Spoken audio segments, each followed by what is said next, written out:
Ju përshëndes të gjithëve nga kjo ore mesditës këtu në Top Channel, ku nisim maratonën televizive të Departamentit të lajmeve për rreth 3 orë, me informacionet më të fundit zyrtare që vinë nga Koronavirusi, nga emergjenca në vendin tonë, e njëkohësisht me lidhje direkte të gazetarëve tanë të shpërndar këtu në Tiranë, por edhe në qytetet të tjera të vendit. Gjithashtu do të kemi lidhje dhe me korespondent të Top Channel në shtetet të ndryshme të botës, e po ashtu mjek shqiptar që punojnë dhe japin kontributin e tyre në vendet e prekura në botë nga koronavirusi. Ndërkaq shkoi sot në 562 numri rasteve të infektuar me koronavirus, ku rastet më të reja janë 14. Lidhemi me kolegun Andi Bora në QSUT. Andi, ku janë të shpërndar rastet e reja? Përshëndetje, Genta, gjatë 24 orëve të fundit janë testuar 231 persona të dyshuar me COVID-19, 35 prej të cilëve janë personel mjekësor. Nga rezultatet e testimeve janë konfirmuar 14 raste të reja pozitiv me COVID-19, siç e thatë edhe ju. Një prej tyre është personel shëndetësor në Shkodër. Shpërndarja e rasteve të reja është 7 i përkasin Krujës, 5 raste në Tiranë dhe 2 raste në Shkodër.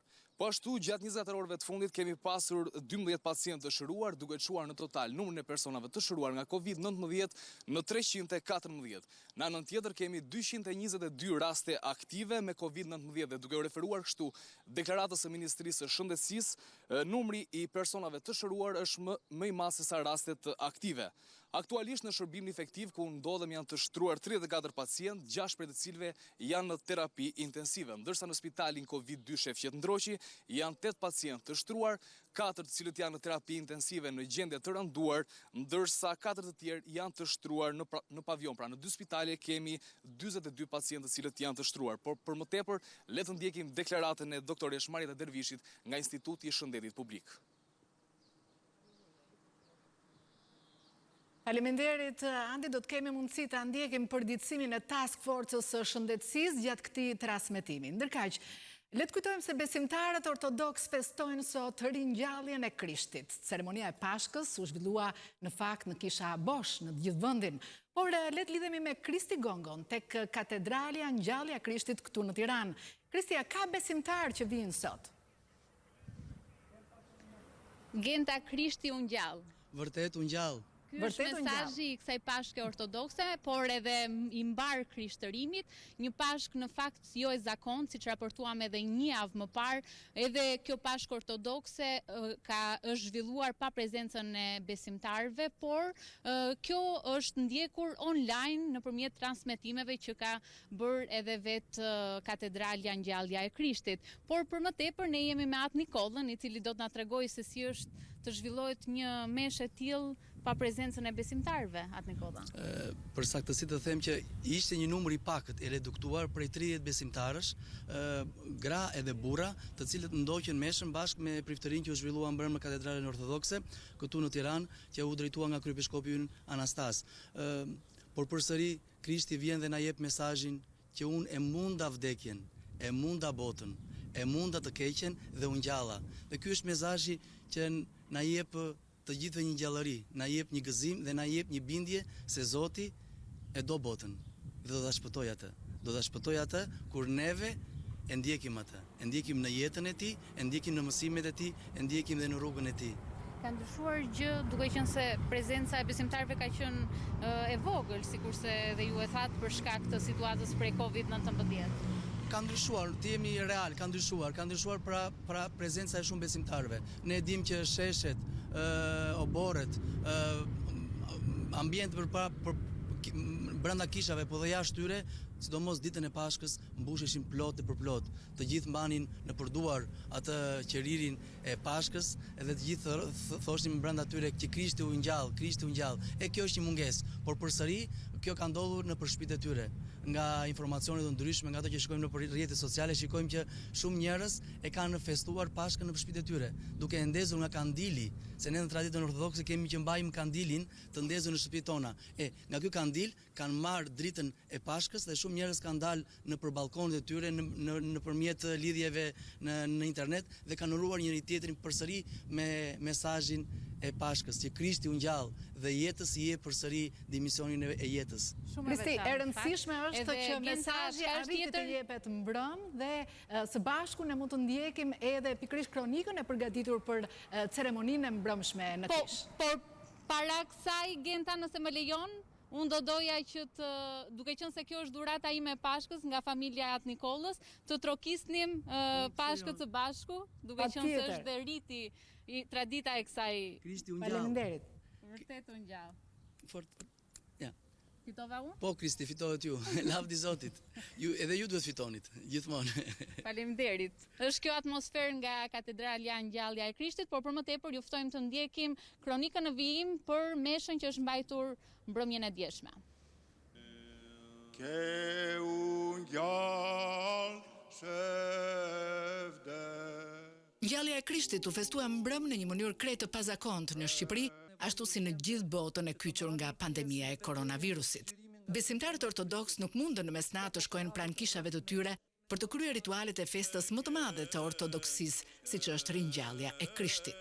Në katedralen ortodokse Ngjallja e Krishtit në Tiranë, ashtu si në të gjitha kishat e vendit, meshat u kryen pa besimtar, ndërsa këta të fundit e ndiqnin live në televizion liturgjinë hyjnore, duke qëndruar të izoluar në shtëpitë e tyre.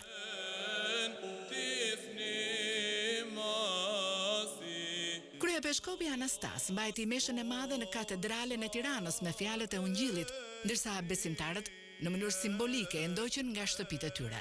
Në orën 12, kur kryepeskopi dhe gjithë të parët e kishave të vendit shqiptuan Krishti u ngjall, drita e shenjtë nuk u shpërndasi zakonisht nga kisha nëpër shtëpitë e tyre. Dhe le të shpërndahun armiqtë e tij, dhe le të ikin prej fakjes e tij, ata që i kanë mëri. Besimtarët në mënyrë simbolike ndezën qirint në shtëpitë e tyre dhe u përgjigjen me frazën "U ngjall vërtet", duke u lutur për mbarësi dhe çlirim nga kjo e keqe që ka pllakosur gjithë botën.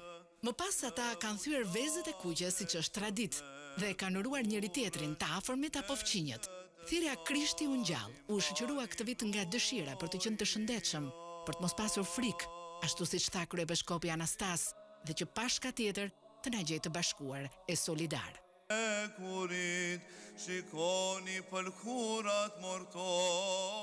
Ringjallja e këtij viti ka një kuptim më të thellë dhe një simbolik të veçantë, pasi të gjithë jemi duke pritur që kjo krizë të tejkalohet me sa më pak humbje jetësh njerëzore e dhimbje. Kristi, jemi sërish në lidhje bashkë, ne pam në fakt se shumë nëna me fëmijë nën moshën 10 vjeç, siç u tha, shfrytëzojnë pra liridaljen speciale për të shkuar në Kish. Ti ke bërë një vëzhgim sot dhe ke biseduar me këto nëna. Cilat ishin përshtypjet e tyre? Po, Genta, është e vërtet në një vëzhgim që Top Channel realizoi me kameramanin e No Çuçllari dhe gjithashtu shoferin e Top Channel Enurin, ne mundëm të shikonim se si rrugët e Tiranës këtë të diel ishin mbushur plot me nëna dhe fëmijë, duke sikur ishte një ditë për fëmijët kushtuar tyre, një qershori, por në fakt ishte një ditë liridalje pas 42 ditësh karantinë që kanë përjetuar fëmijët për shkak të mbylljes së shkollave si mas parandaluese për mos përhapjen e koronavirusit. Edhe në fakt kryeministri Rama ndjes lajmëroi ditën e djeshme pas liridaljes për të moshuarit se këtë të diel e kishin radhën mamat me fëmijët të cilët duhet ishin në moshën 10 vjeç dhe ndërkohë që fëmijët mbi 10 vjeç, baballarët dhe të gjithë të moshuarit duhet të qëndronin të mbyllur deri të hënën orën 5. Pra ne vum re, Genta, se si ishte zbatuar, duhet thënë, më së shumti, kryesisht nga mamat, por kishte edhe baballarë të cilët kishin dalë në vend të mamave, duke shoqëruar fëmijët e tyre në pamundësi për arsye të ndryshme të tyre që nuk dilnin dot nga shtëpitë. Por gjithashtu Gjithashtu këtë hapësirë kohore e kanë shfrytzuar edhe nënat ortodokse, të cilat kishin ardhur pranë katedrales Ngjallja e Krishtit duke shprehur lutjet. Fëmijët më së shumti dëshironin që të largohej sa më parë koronavirusi. Por për më tepër Genta ne do të mund të shikojmë gjatë këtij transmetimi maraton edhe kronikën, gjithë vëzhgimin që zhvilluam mëngjesin e të dielës. Isti Gongo, të falenderoj për informacionet që përcollen në studion e maratonës sonë televizive. Do të shkojmë tani në Korçë, në një qytet ku të shumt janë besimtarët ortodoks që janë lutur ndryshe këtë Pashk. Dorila Çule na pret pranë katedrales Ngjallja e Krishtit. Dorila, si është kjo atmosferë sot në qytetin e Korçës? Përshëndetje Genta dhe gëzuar të gjithë atyre që festojnë sot Pashkën. Në fakt, qyteti Korçës këtë vit ka ndjerë një ndryshim të madh sa i takon festimeve të Pashkës gjatë gjithë javës, pasi shumë prej ritualeve nuk janë zhvilluar në mënyrë masive ashtu si kundër ka ndodhur për gjatë viteve të kaluara, ku besimtarë ortodoks dhe jo vetëm qytetarë të Korçës, por edhe turistë e vizitor janë bërë pjesë e këtyre ritualeve në një mënyrë simbolike dhe kanë uruar njëri tjetrin. Sigurisht sot është e diela e shenjtë, është dita që kulmon festimet e Pashkës dhe simbolika e saj është kryesisht festimi në shtëpi rreth tryezës familjare dhe duket se të gjithë do ta festojnë në këtë mënyrë, por gjithsesi mbrëm mesnata ka qenë ndryshe. Në vigjiljet Pashkës zhvillohet mesha dhe shtërbesa fetare, por këtë herë është zhvilluar me dyert të mbyllura. Në katedralen Ngjallja e Krishtit në Korçë dyert kanë qenë të mbyllura, ndërkohë që nuk kanë munguar edhe rastet sporadike kur besimtarët janë nisur për të shkuar drejt kishës dhe për të marrë flakën e shenjtë, një simbolik shumë e rëndësishme e kalendarit festiv për javën e Pashkës, por situata këtu është mbajtur nën kontroll nga policia dhe ata nuk janë lejuar as t'i afrohen kishës. Gjithsesi, duket se festimet janë përshtatur me situatën në të cilën të gjithë ndodhemi dhe besimtarët kanë gjetur zgjidhje alternative për të festuar edhe për të realizuar rituale të cilat mund t'i bëjnë brenda shtëpive të tyre, ndërkohë që gjatë ditës së sotme shumë prej nënave të cilat kishin dalë me fëmijët e tyre duke përfituar nga mundësia kanë shkuar pranë kësaj katedrale për të kryer edhe ritualin e zakonshëm të kësaj dite që është një fest për të gjithë besimtarët. Dorila, si mendon si do të vazhdoj tradita e drekës në familjet korçare? Sigurisht nuk do të ketë vizita tek njëri tjetri, dreka do të jenë në familjen e vogël. Le të themi, ne gjithë këto ditë kemi dashur të flasim për rritet e bukura të drekës së Pashkëve, për vezët e kuqe e të tjera gatime. Por si mendon se çfarë do të kenë tryezat korçare këtë drekë?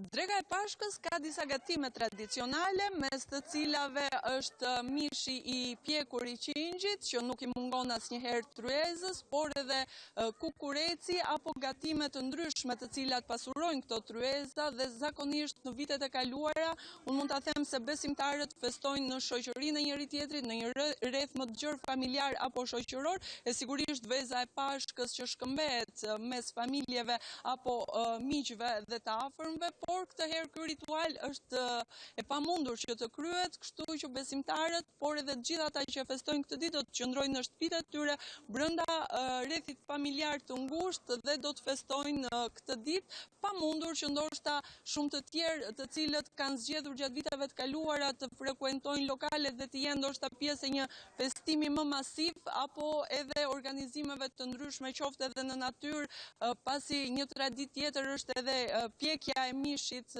të qingjit në hell, por sigurisht për shkak se njerëzit nuk mund dalin, nuk mund ta kryejnë as këtë traditë të veçantë që e bën ndoshta më interesante festën. Dorila, unë falenderoj për informacionet që solle nga Korça. Le të mos harrojmë në fakt mesazhin e kryepeshkopit Anastas të mos kemi frikë, por të kemi shumë shpresë. Duket se kanë qenë fjalë që kanë zënë vend këto ditë veçanërisht. Duke nisur nga nesër, përdoruesit e automjeteve do të duhet të aplikojnë për një autorizim të rilëvizje. Për më shumë detaje do të lidhemi me Muhamet Veliun. Muhamet, çfarë ndodh me autorizimet e lëshuara gjatë këtyre javëve dhe si do të procedohet për ditët në vijim?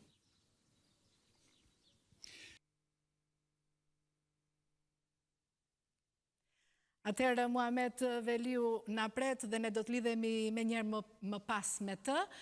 Edhe në Tiranë ka nisma të ngjashme në fakt si në Londër apo Gjetkë ku pronar restorantesh shpërndajnë ushqim falas për njerëz që janë në vijën e parë të luftës kundër COVID-19.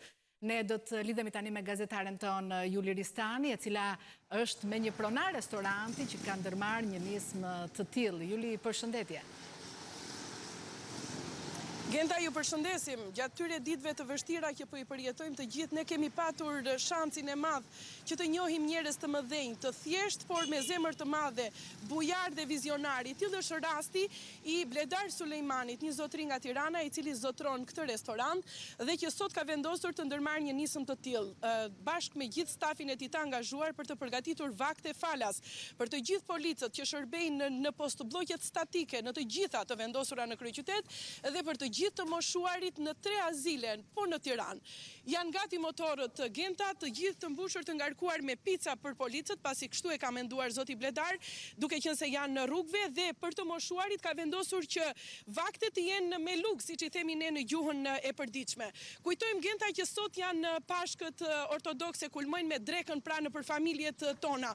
Ashtu siç raportuan dhe koleget e tjera, neve kemi qenë në katedralen Ngjallja e Krishtit bashkë me kameramanin Artan Hasku që ofron gjithkohën live pamjet dhe na bëri përshtypje Genda që aty ishin gra dhe fëmijë duke shfrytzuar pikërisht atë fashën orare si në të gjitha kishat që raportuan koleget, por ndërsa përshkoja rrugën nga puna, nga shtëpia për në punën time, ajo që më bëri përshtypje është që sot ka një koincidencë shumë të bukur Genda, nëse keni vënë re edhe juve. Pashk në vetvete do të thotë ngjallje, lulëzim, vazhdim i jetës. Dhe sot liridalje kishin fëmijët. Çfarë nënkuptojnë, çfarë janë, çfarë simbolizojnë fëmijët? Pikërisht atë Genta, ardhmërinë dhe vijimin e jetës. Rrugët e Tiranës sot ishin më të bukura se asnjëherë tjetër. Të mbushura me fëmijë, për herë të parë pas kaq javësh të munduar nga kjo pandemi, ne pam një panoramë shpresdhënëse. Unë do t'jepi në makinë tani për të zhvilluar një bisedë të shkurtër me Bledarin, siç e thash, një njeri sa i thjesht, aq edhe i madh në mendimet e tij Genta. Ja, sa të pozicionemi pak, ne së bashku do shkojmë, do të shpërndajmë. Po, do të shpërndajmë, kemi vendosur të shkojmë në një postblok policie Genta që është më i afërt këtu, në mënyrë që mos të ham dhe shumë kohë, po na paraprin 2 motorët e vegjël. Bledi, të përshëndes dhe të falenderoj shumë për këtë mesazh që po jepni dhe për këtë nisëm shumë të madhe. Si ju erdhi në mendje? Po, me këtë vështirësi që është populli jon në këto momente, menduam që të çojmë azilit të pleqjeve të 3 azileve që janë në Tiranë, diçka simbolike, edhe të gjithë postbllokjeve të 3 turnet, të gjithë policët. Pra në të gjitha postbllokjet statike në Tiranë? Të gjithë, edhe policët që janë rrugës, gjithë sot të furnizohet, do marrin ushqim falas të gjithë dhe dhurojmë. Sa punonjës keni ju? Kemi 22 punonjës. Kur e filluan punën sot, se ishin mezi mbaroi ajo ngarkimi nëpër motor dhe në makinë? Që në ora 7 mëngjesit filloi sot puna. Dhe do thonë realizuam, do thonë në kohën që ne u deshim këto përgatitje për postbllokje. Postbloku i parë Genta, policët janë aty. Ndërkohë Bled na bëri përshtypje, shkuan motorët e parë Genta. Ndalojnë tek postbloku i parë. I shohim. Ushtar dhe policia në të, po, ja të zbresim nga makina.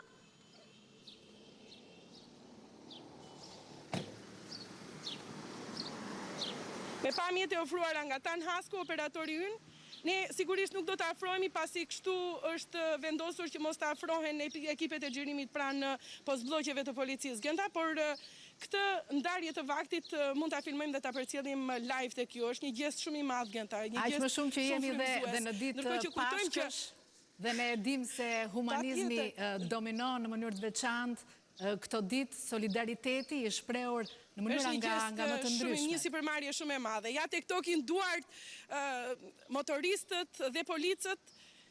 Nuk është ndonjë gjë e madhe, nuk është, por është ky gjest që të bën përshtypje dhe të frymëzon Genta. Ki parasysh që Bledi vet është i përket besimit musliman, është praktikant i kësaj feje Genta, por na tha që sot nuk ka rëndësi kujt besimi je, sot ka rëndësi që të tregosh solidaritet me ata që janë në punë dhe ata që dhe të pamundurit. Për këtë arsye po ndihmon policët dhe të moshuarit. Kaq për këtë lidhje Genta, dëgjohemi më vonë me të tjera të reja, shpresojmë të mira. Faleminderit Juli Ristani, live këtu në Tiranë. Në vim, le të shohim tani se çfarë po ndodh në ditën e tretë të karantinimit treditor në qytetet e tjera të vendit. Dhe do të lidhemi tani me Bruna Kurçykun në Elbasan. Bruna, si është zgjuar Elbasani sot? Përshëndetje, në fakt do t'ju thoja që si çdo qytet i Shqipërisë është zgjuar i bukur Elbasani sot, dhe pavarësisht se kanë qenë orët e para të mëngjesit, zonjat së bashku me fëmijët e tyre kanë mbushur çdo rrugë dhe çdo lulishtet e Elbasanit. Duket se për herë të parë nuk kanë pasur shumë pretendime fëmijët për vendin ku kanë dashur të shkojnë, por pas 5 javësh të mbyllur në shtëpitë e tyre, sot kanë rendur, kanë vrapuar dhe kanë luajtur në çdo lulishte dhe rrugë të qytetit. Kanë qenë gjithashtu, le të themi, jo të shumt në numër, por ka pasur zonja që së bashku me fëmijët e tyre kanë dashur të përfitojnë nga këto momente lirie për të shkuar dhe për të ndezur një qëri në kish. Por kjo nuk ka ndodhur vetëm sot, edhe mbrëm, në meshën e shenjtë nuk kanë qenë të shumë besimtarët, por kanë pasur besimtarë të cilët kanë preferuar të ndjekin meshën pas dyerve të kishës. Ata janë munduar të ruajnë distancën me njëri tjetrin dhe kanë përdorur maske e doreza, por gjithsesi le të themi një shkelje rregullash për një qëllim të shenjtë, atë të qenit më pranë Zotit dhe për të përcjellur urimet e Pashkës në këtë ditë të shenjtë për besimtarët ortodoks.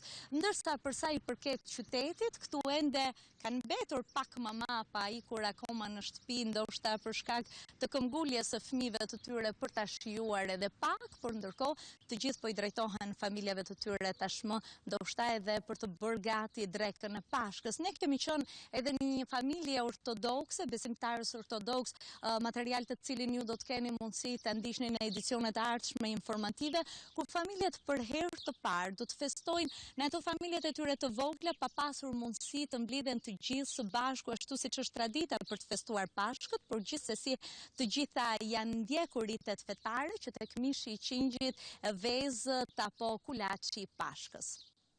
Të falenderoj Bruna Kurçyku, e rëndësishme është që mesazhi ka shkuar në çdo shtëpi, pra drita e Perëndis ka qenë drita e shpresës që do të shoqërojë besimtarët në këtë ditë. Ne do të shohim në vim se çfarë ndodhi në Gjirokastër, ku daljet kanë qenë të pakta që në fillim të pandemisë. Mirdita Genta, në Gjirokastër pothuajse të gjitha ata që përdorën lejen njoftuar dje nga kryeministri për të dalë këtë paradite, kanë preferuar të shëtisin drejt parkut të Virojit, i cili u çel për herë të parë pas shumë javës sot për disa orë.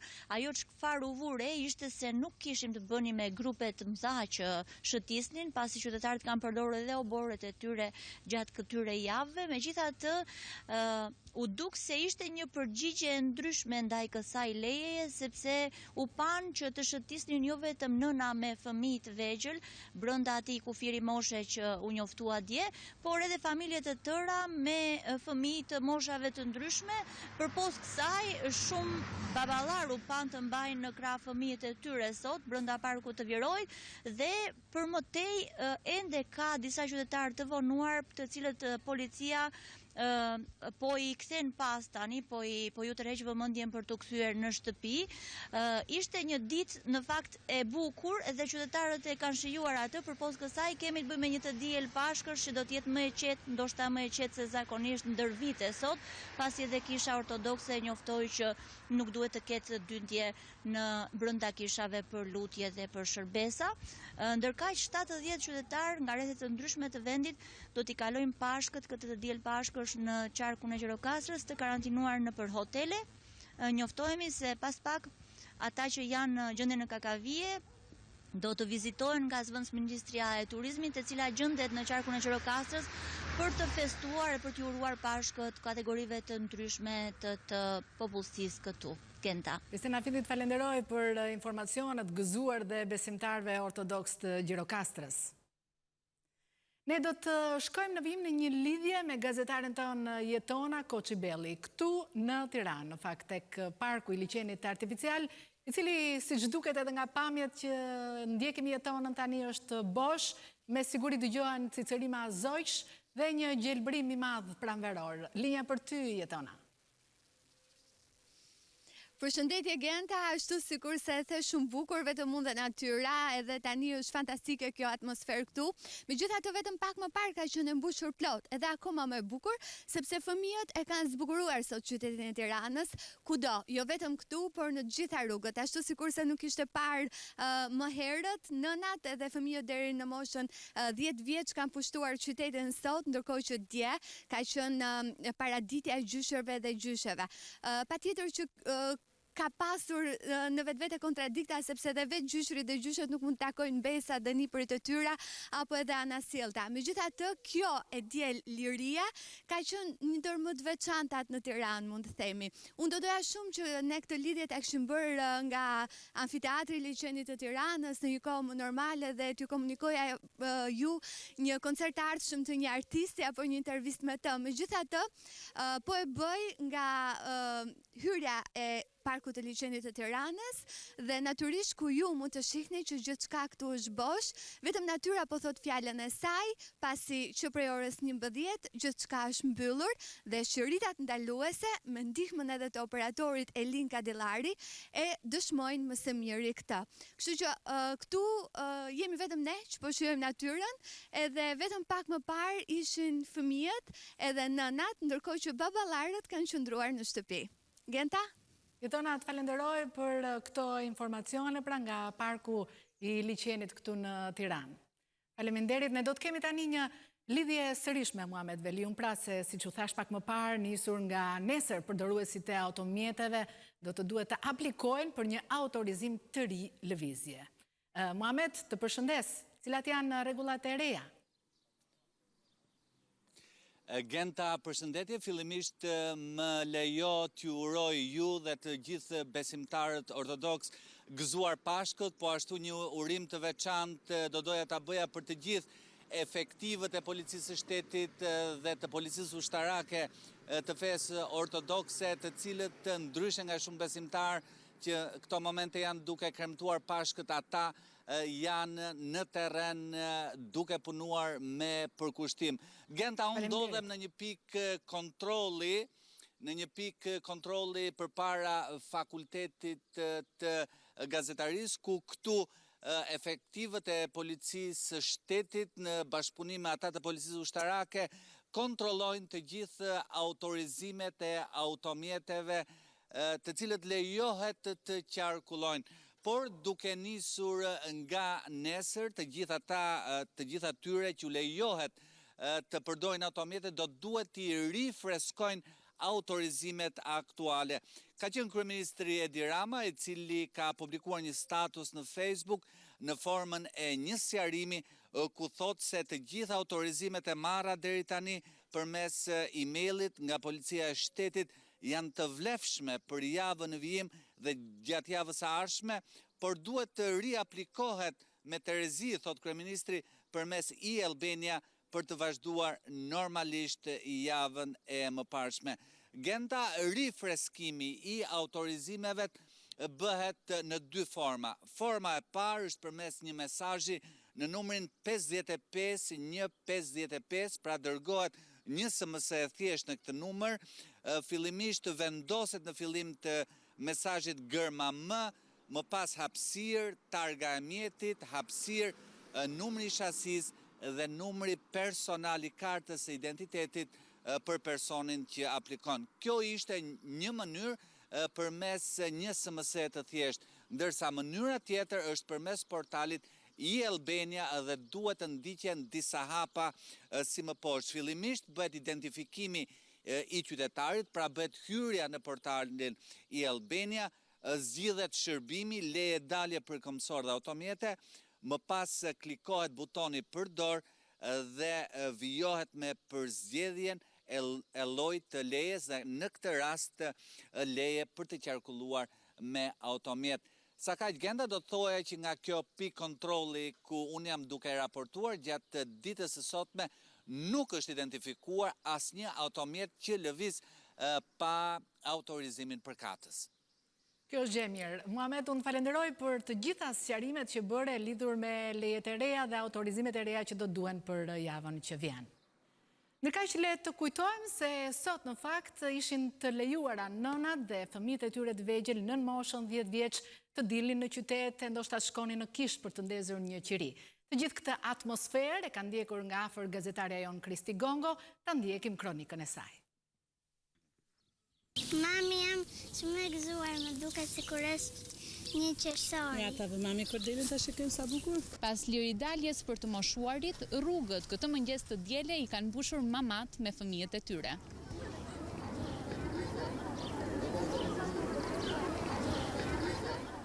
Jam shumë i gëzuar, po se më qenë se makinat nuk kanë dalë jashtë, është më bukur. Më para për shembull në dimër nuk dëgjoja cicëri mazoq dhe tani Tirana më duket shumë e lirë.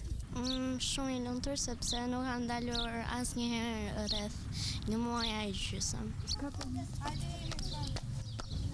Në parqe nuk dëgjojnë më vetëm cicërimat e zogjve, por edhe zërat e fëmijëve. Këndet e lojrave sot nuk heshtin. Që të marrë shumë hallë dilja të këndi lojrave. Mja për shumë brëm ka është të gëzuar e zakonisht që do dalin. Që të ditën e parë kanë hyrë brenda, nuk kanë dalë asnjëherë, sot është hera e parë që deli djali. Vajza nuk ka dalur, domethënë është pak më e madhe.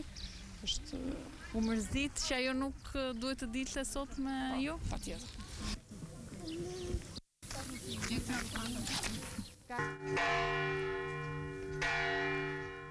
Kristi unë gjallë, vërtet unë gjallë. Nënat ortodokse kanë shfrytzuar këtë hapësirë kohore për të ardhur pranë katedrales Ngjallja e Krishtit në këtë ditë pashke. Dëshira e gjithë fëmijëve duket se është të largohet sa më shpejt koronavirusi. Unë dua të lutem që të kem shëndet dhe të jem e lumtur dhe të mbaroj sa më shpejt kjo situatë. Dua që të ikë koronavirusi. Në ditën e 42 që kur koronavirusi mbërriti në vendin tonë e që kur të gjithë të tjerët ndodhen në karantinë, të vegjlit që duhet të jenë jo më shumë se 10 vjeç, janë lejuar të dalin me një limit kohor deri në orën 11. Kushtet kanë qenë që mamat nuk duhet të shoqëroheshin me shoqet e tyre, si dhe fëmijët duhet të mbaheshin larg kontakteve të fëmijëve të tjerë. Por nga pamjet që ju shikoni, vihet re se ka pasur vështirësi për të respektuar kjo masë. U kënaqe që dole sot? Po, ishte një mrekulli e vërtetë.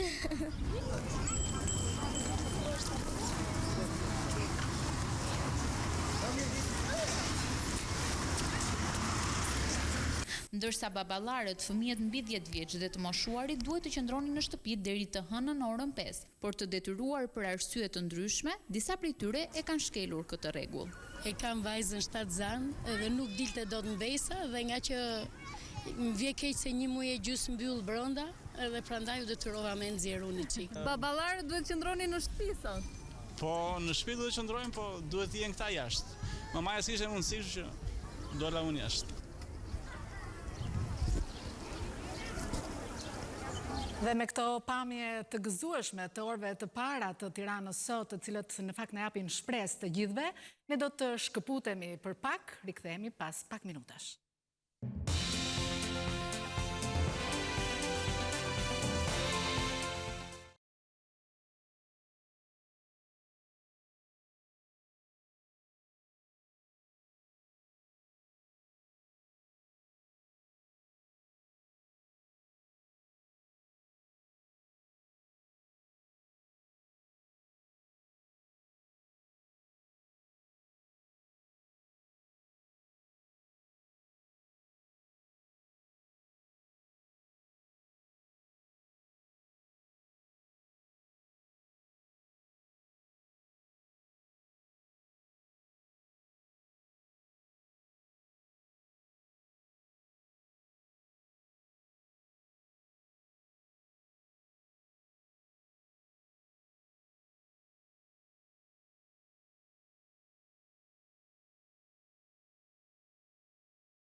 Jemi rikthyer sërish në transmetim të drejt për drejt në këtë maraton televizive të Top Channel. Do të shkojmë tani në Shkodër, ku na pret Klodian Zhivani. Klodian, së pari, çfarë dim për rastet e reja në Shkodër?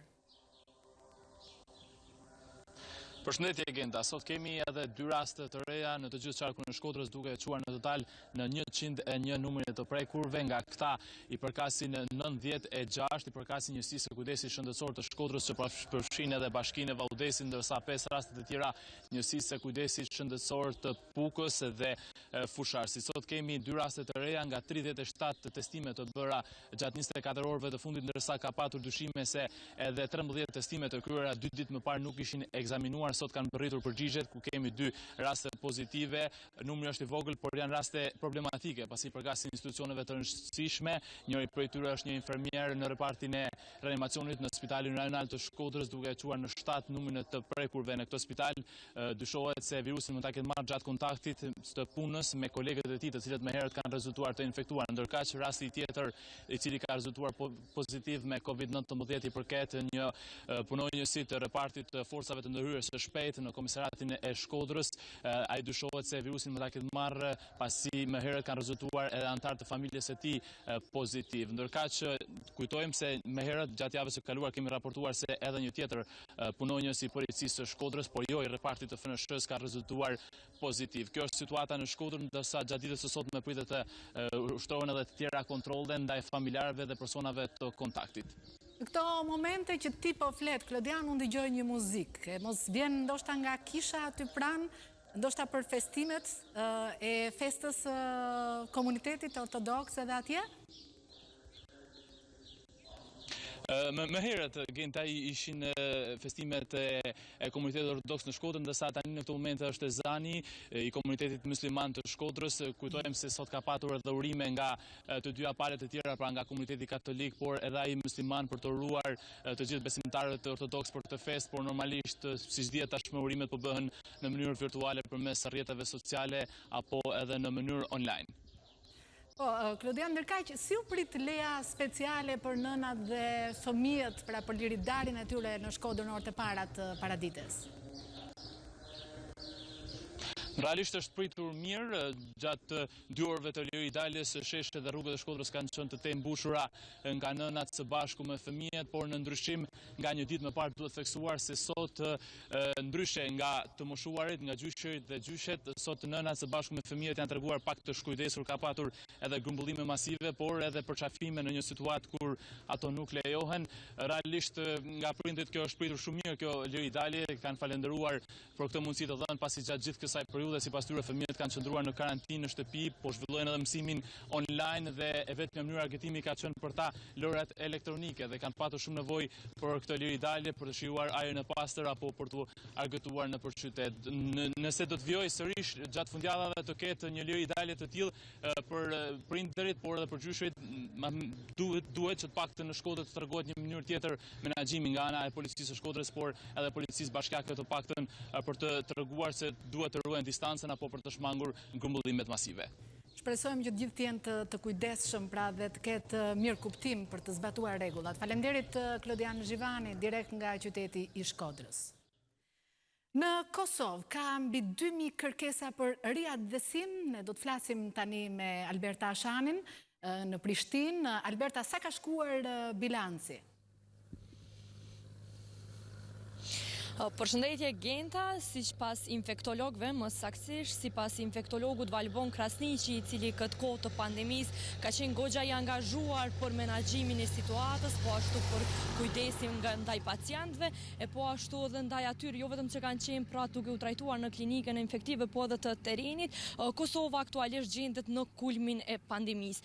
Sipas tij, këto rastet e fundit, të cilat çdo ditë prapo nga mostrat të cilat merren në terren, kemi 30 raste e më tepër të reja, tregojnë se Kosova gjendet në kulmin e pandemisë dhe fundi i muajit prill sipas tij do të shënoi një të rasteve të reja të personave të identifikuar me virusin COVID-19 dhe kjo do të bëjë sipas tij që me të filluar muaji maj të bëhet letësim i masave. Nga mostrat e marra në ditën e djeshme kemi pasur 30 raste të reja, që ka bërë që numri të infektuarve të kalojë në 510, ndërsa po ashtu kemi pasur edhe raste të reja të shërimit, kemi pasur 9 raste të reja të shëruara nga klinika infektive, që ka bërë që gjithsej numri i personave apo i qytetarëve në Kosovë të shëruar të kalojë 93 dhe fatmirësisht nuk kemi ndonjë rast tjetër që ka përfunduar me fatalitet. Ata të cilët janë duke marrë kujdesin nga klinika infektive, kryesisht janë moshat e shtyra mbi moshën 60 vjeçare, të cilëve ko pas kohë jepet ndihma e nevojshme me oksigjenoterapi.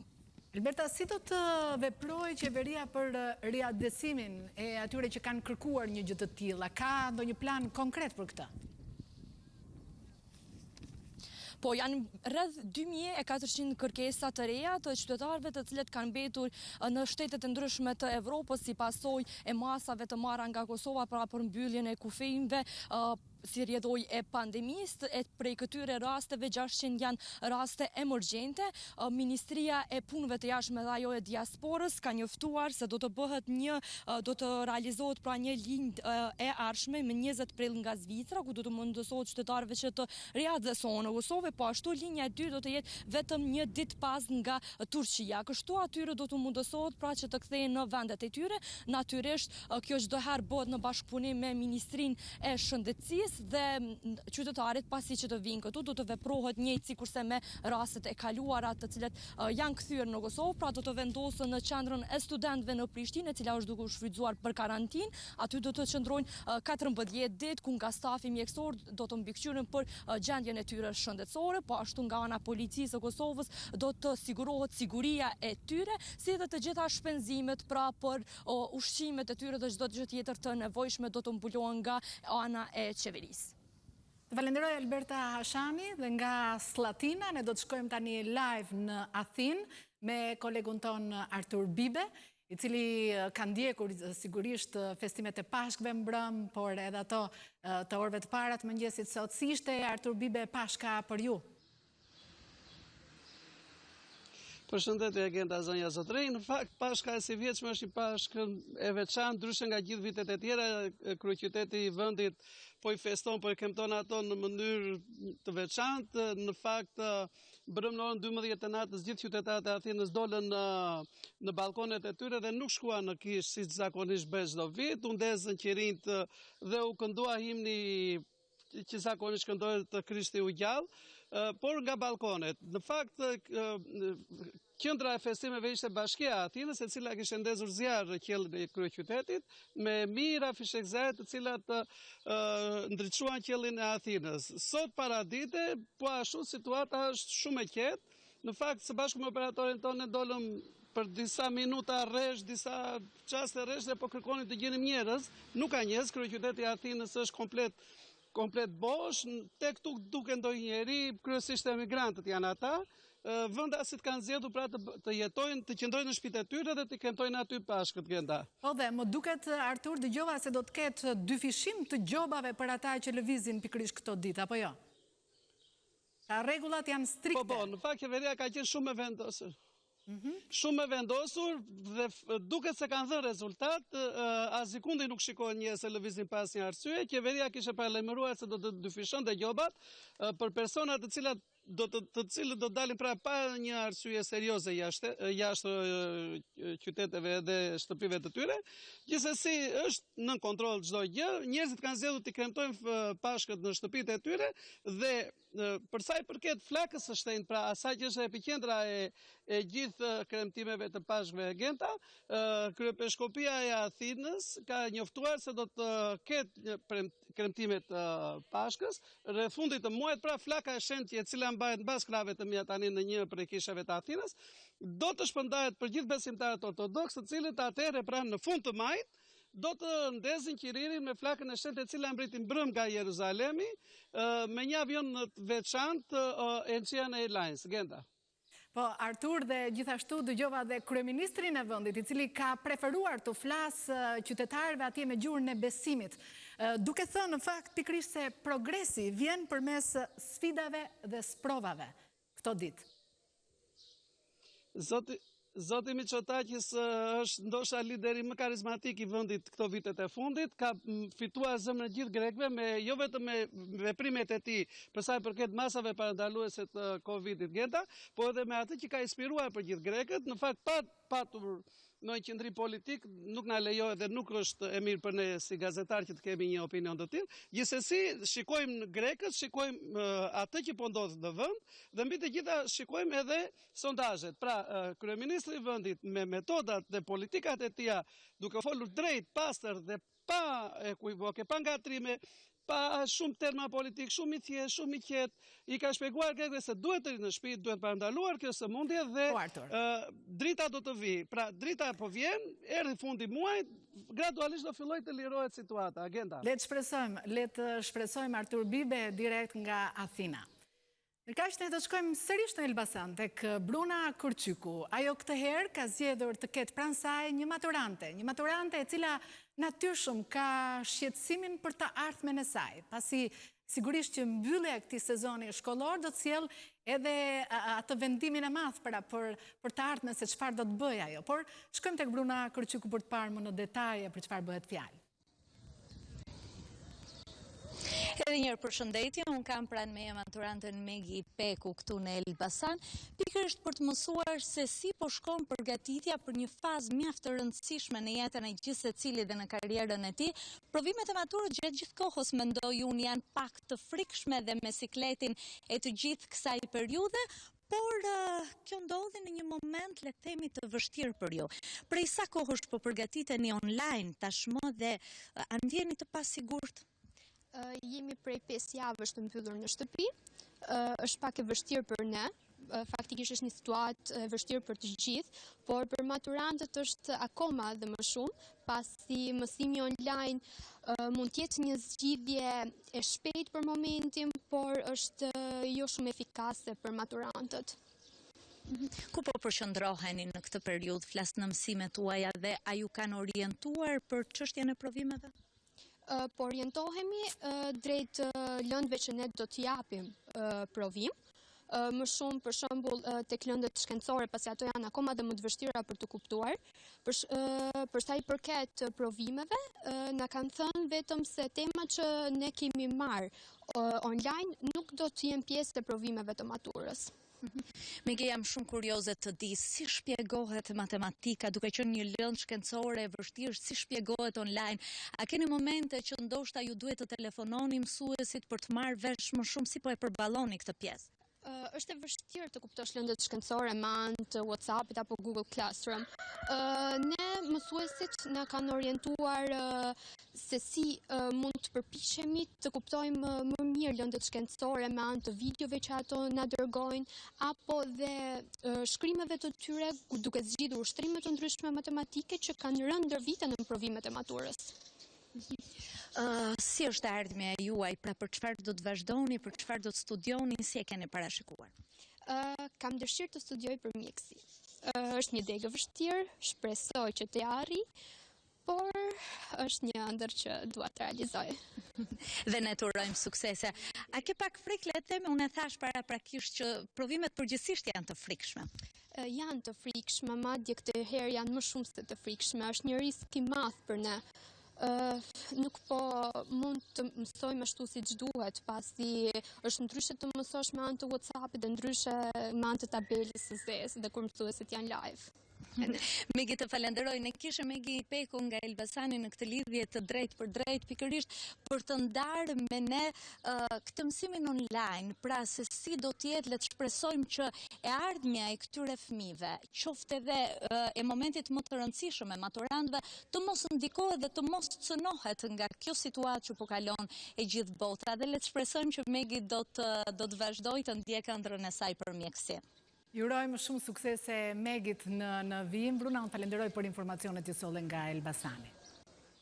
Rikthehemi sërish tek atmosfera e pashkve këtu tek ne, meshat e mesnatës në kishat ortodokse u mbajtën pa besimtar. Ndjekim se si u prit në fakt ringjallja e Krishtit në të gjithë vendin. Mesnatën e së shtunës këmbanat lajmëruan ngjalljen e Krishtit për besimtarët ortodoks në Korçë. Ndryshe nga çdo vit ku mijëra besimtarë në mesnatë mblidhen për të marrë flakën e shenjtë, sheshi i katedrales ishte i zbrazët dhe shërbesa u mbajt me dyert të mbyllura. Por pavarësisht kësaj nuk munguan as besimtarët që e thyen karantinën për të marrë flakën e shenjtë. Edhe pse të pakt në numër dhe të shpërndar, besimtarët ndezën qirinjt duke uruar ngjalljen e Krishtit. Janë kremtuar pashkët ortodokse edhe në Lushnjë, në kishën e Shëngjerigjit u mbajt mesha ndryshe nga vitet e tjera, ku kisha popullohej e ndriçonte nga qirinte besimtarve. Këtë vit ajo ishte e bushatisur për shkak të koronavirusit. Ata pak që guxuan të thyenin karantinën ishin besimtarët të cilët kishin banesat e tyre pranë kësaj kishe. Gjatë mbajtjes së meshës, ata mundoheshin të ruanin largësinë nga njëri tjetri. Me maska ndezën qirint, duke i lutur Zotit që pashk të tilla mos të festojnë më.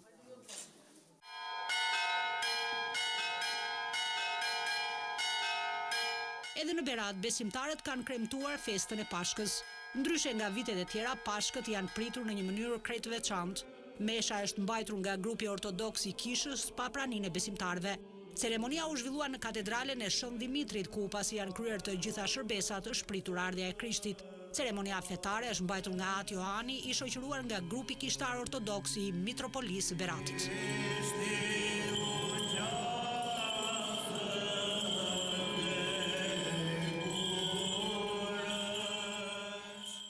Në vimin e do të lidhemi tani me gazetarin ton Andi Bora këtu në Tiranë, i cili do të bëjë një përshkrim me makinë për të na treguar vimin e orëve të tjera të izolimit deri nesër në orën 5 të mëngjesit. Linja për ty, Andi. Përshëndetje edhe një herë Genta, ne kemi zgjedhur një rrugë siç është kjo pjesa e qendrës për të vazhduar më pas drejt rrugës së Durrësit për të parë se si po respektohet pra oraret e liridaljes, po duhet thënë që jemi më tepër në orë izolimi që prej orës 17:30 minuta të së premtes dhe deri nesër në orën 5 të mëngjesit operatori ynë Andi Rebara na ndihmon me këto pamje. Duhet thënë që kryeministri të premten njoftoi se e shtuna do të ishte pra dita e gjyshërve dhe deri në orën 11 ditën e djeshme pam që të gjithë gjyshit pa pensionistët patën mundësi të dilen dhe ta shfrytëzonin për ecje dhe për ajrosje. Ndërsa dita e sotme e diela pavarësisht izolimit u lejua që të dilnin nënat me fëmijë deri në moshën 10 vjeç. Kolega jon Kristi Gongo paraqiti pra kronikën me nënat dhe fëmijët që kishin dalë ditën e sotme.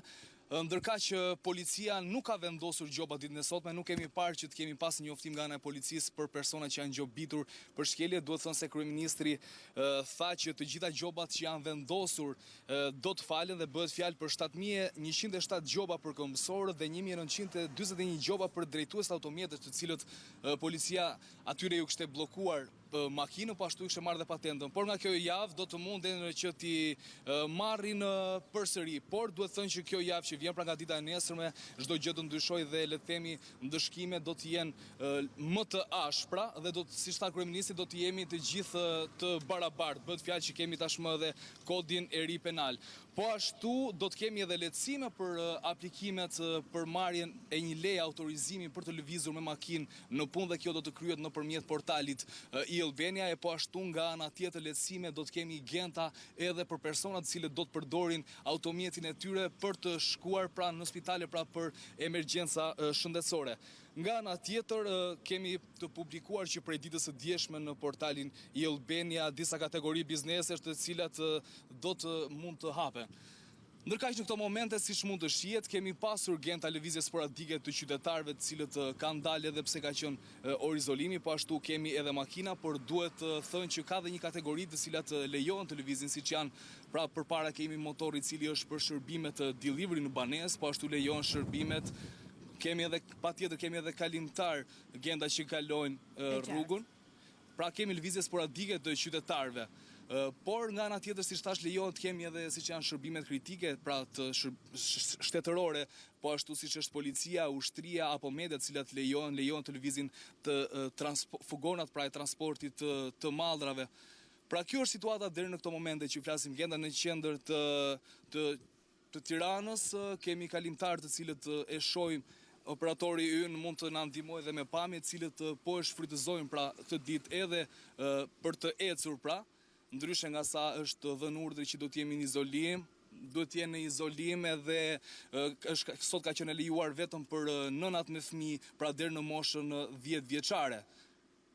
Nga ana tjetër, siç e pam edhe pjesën tjetër të rrugës, pra që është në qendër, kemi pasur më tepër lëvizje, por duke se rruga e Durrësit, pra që të shkojmë pra drejt Zogut të Zi, është pra disi më pak qytetarë të cilët kanë dalë për të lëvizur në këtë ditë diele, por siç thash nuk kanë munguar rastet, po ashtu edhe të makinave të cilët kanë shfrytzuar këtë ditë për të dalë. Duhet thënë që policia ka qenë shumë më pak në patrullim ditën e sotme, për shkak sepse është edhe urdhër që të gjithë gjobat deri tashmë do të falen, por ka pasur lëvizje të tyre vetëm për këshillimet personave të cilët kanë dalë nga shtëpitë e tyre dhe jo shkujtuar që jemi në izolim total dhe duhet të rikthehen përsëri në banesë. Andi Bora, unë falenderoj për nga ana raportin tjetër, tënd. operatori ju Andi Bari, kemi dhe lëvizje të tjera të qytetarëve Gjenda, siç po thoja, pra dy zonjë cilët kanë dalë pra për të ecur. Pra ka dhe raste sporadike, gjithmonë shfrytëzojmë rastin të bëjmë thirrjen se në fakt duhet respektuar në maksimum izolimi i përcaktuar. Andi, unë falenderoj për informacionet.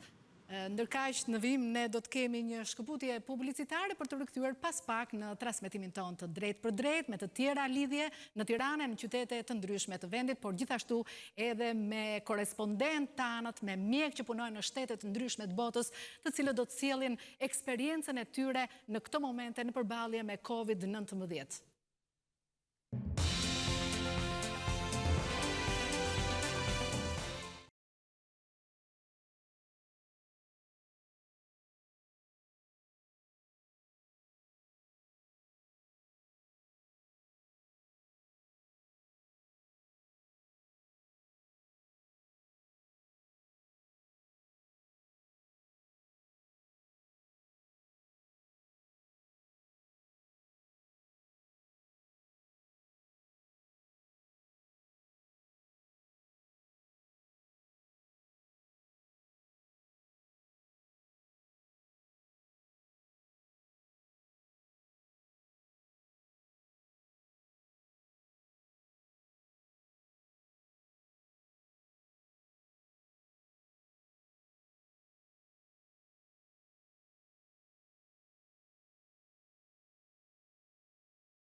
Jemi rikthyer në transmetimin ton të drejt për drejt në maratonën televizive të lajmeve në Top Channel. Ndërkohë që shifrat e vdekshmërisë mbeten ndër më të lartat në Britani, atje qeveria e kryeministrit Boris Johnson është vënë në shënjestrën e medias për mënyrën se si po e përballon krizën e COVID-19. Është prestigjozja The Sunday Times e Londrës, e cila pas një hetimi arrin në konkluzione të ashpra ndaj mënyrës se si e ka trajtuar këtë krizë qeveria konservatore e Boris Johnson. Korrespondenti ynë Arben Manaj është tani në lidhje live nga Londra për të mësuar më shumë, pra do të lidhemi me të. Arben, cilat janë disa nga konkluzionet e The Sunday Times të Londrës? Genta, Sunday Times e Londrës pas një hetimi arrin në disa konkluzione të vështira dhe dëmtuese për qeverinë konservatore të kryeministit Boris Johnson. Sipas The Sunday Times, Britania e Madhe dhe qeveria britanike humbi 5 javë mjaft të rëndësishme në luftën kundër Covid. Bëhet fjalë për muajt shkurt dhe mars, nëse të kujtohet, ishin të njëjta shqetësime që ne kemi ngritur në Top Channel, edhe pse shumë vetë mendonin që unë isha tepër i shqetësuar, gjithsesi këtë po thot Sunday Times sot. Ndërkohë, qeveria sipas The Sunday Times nuk ka qenë e përgatitur sa duhet dhe nuk mori masat, ndërkohë që mjekët kishin vënë sirenat e alarmit për mungesën e pajisjeve apo dhe masa tjera të domosdoshme, ndërkohë që sipas The Sunday Times, kryeministri britanik, duke cituar një këshilltar të tillë, e kalonte kohën me pushime në fshat. Janë këto disa nga konkluzionet mjaft trishtuese të kësaj gazete prestigjioze, e cila ndër të tjera thotë se qeveria britanike në atë periudhë ka qenë e fiksuar me arritjen e një marrëveshje, pra një marrëveshje me Bashkimin Evropian për dalje nga Brexit, pa pasur marrëveshje me Brukselin dhe nuk po e kuptonte që koronavirusi kishte dalë në horizont. Dhe kjo padyshim përbën një disa konkluzione mjaft sikletose për qeverinë e Boris Johnson, edhe pse për shembull kryeminist, në fakt një nga ministrat e tij kryesor doli sot në televizion dhe tha që është groteske, për shembull lajmi që kryeministri Boris Johnson nuk ka marrë pjesë në 5 nga mbledhjet e Komitetit të Emergjencave Kobra, i cili në fakt është një gjë e cila është shumë lehtë e verifikueshme, por ndoshta një hetim i madh publik kur të mbarojë kjo flamë, ndoshta do të vërtetoj shumë nga këto hipoteza.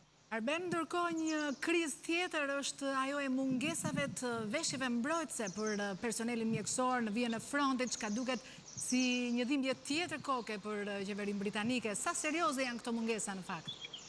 Në fakt, mungesat janë mjaft serioze. Mendohet që ka 2 ditë që flitet në shtypin britanik se mungesa e pajisjeve mbrojtëse për stafin mjekësor, që nga përparëset kirurgjikale kështu me radhë, do të detyrojnë mjekët që të punojnë para pacientëve në vijën e frontit, duke ripërdorur këto pajisje, edhe pse për shembull mësohet që Britania e Madhe në shkurt i ka dërguar rreth 297.000 pajisje Kinës, ndërkohë që dihet që Kina është vendi prodhuesi i tyre dhe nuk po shikonte që pikërisht Britania e Madhe mendoi që do të ishte në prag të një pandemie, siç po ndodhte rasti me Italinë, dhe ishte kjo sylehtësi e zyrtarëve britanikë, të cilë nuk arrinin të identifikonin pikërisht të krizë. Ndërkohë, mendoj që sot do të mbrinte një avion nga Turqia me pajisje rreth 84 ton, por lajmi i para disa minutave është se kjo ngarkesë ende nuk do të mbri sot.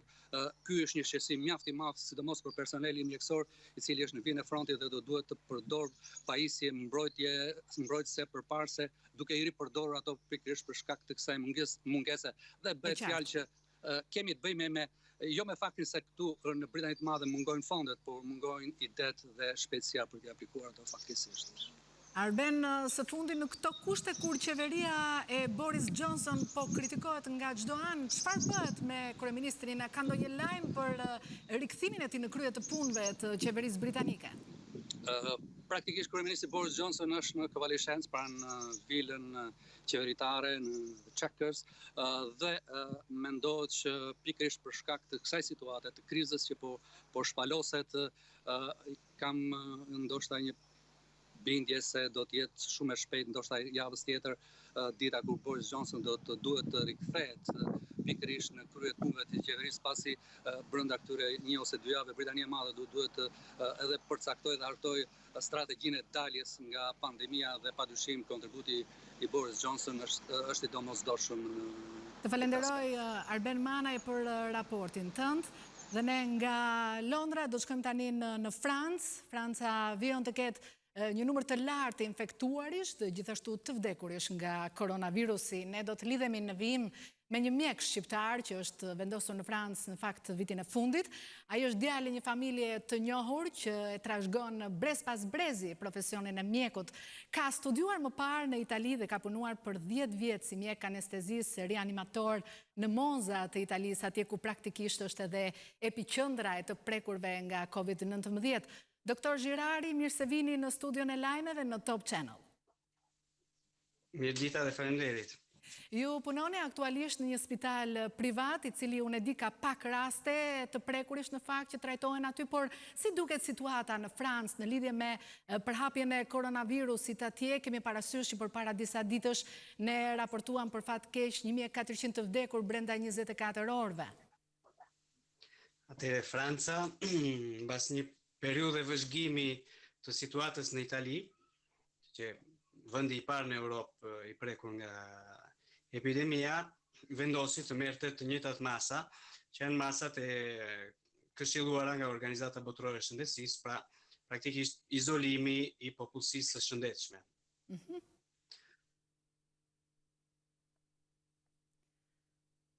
I pacientëve në struktura shëndetësore. Pra këto janë dy masat në masat e marra nga Franca. Dhe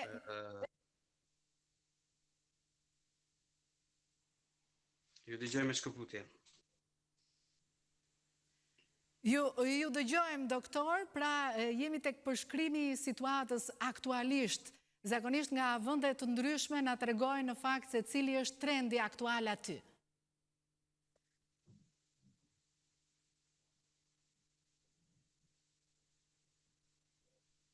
Ndoshta kemi një problem me dëgjimin në këtë lidhje. Ka një shkëputje të vogël. Jo, tani më duket se ju dëgjojmë.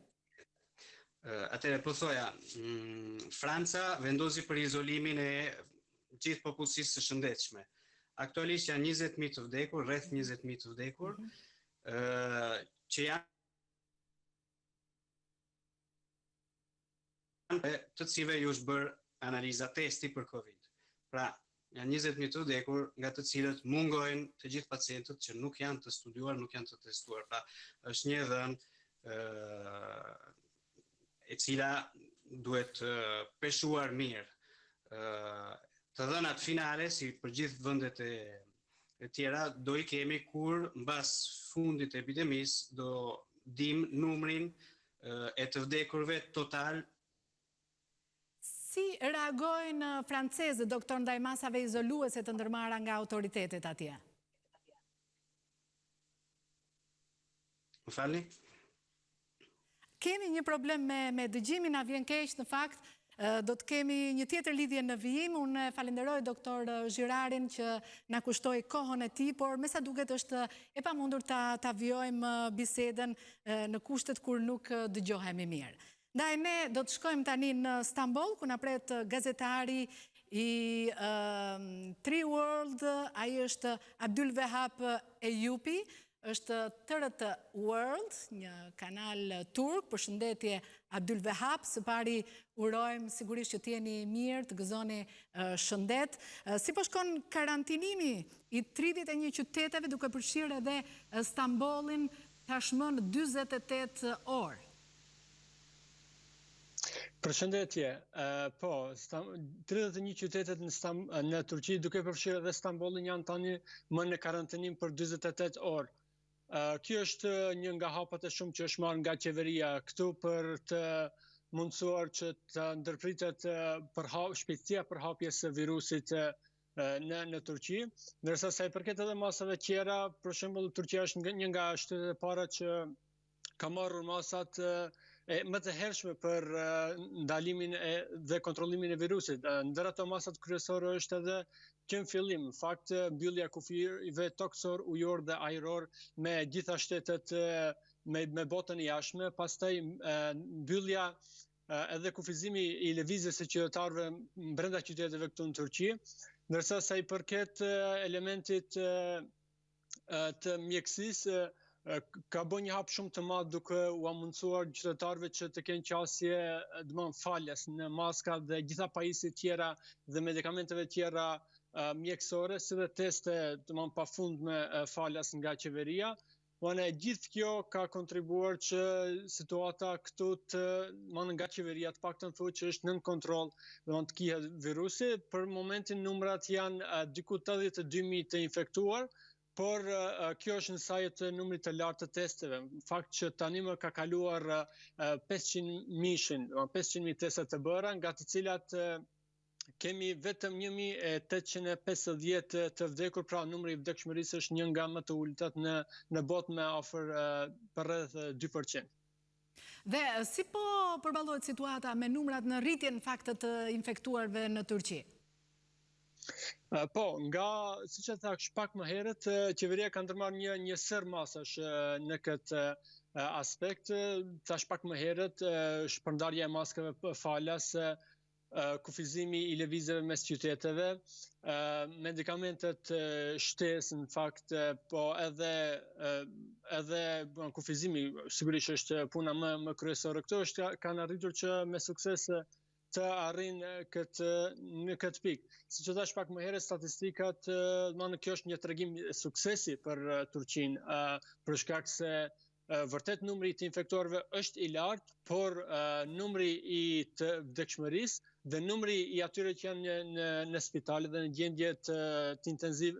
gjendje intensive është shumë i ulët. Kështu që kjo mundson që spitalet të kenë hapësira mjaft boshe dhe dikundi sipas statistikave thotë që vetëm afër 55% të kapacitetet të spitaleve janë të mbuluara këtu në Turqi. Turqia në fakt edhe pse vetë në një situatë pandemie ka dërguar ndihma në mbi 30 shtete, duke përfshirë edhe Shqipërinë, Maqedoninë e Veriut dhe Kosovën. Në çfarë konsistojnë këto ndihma?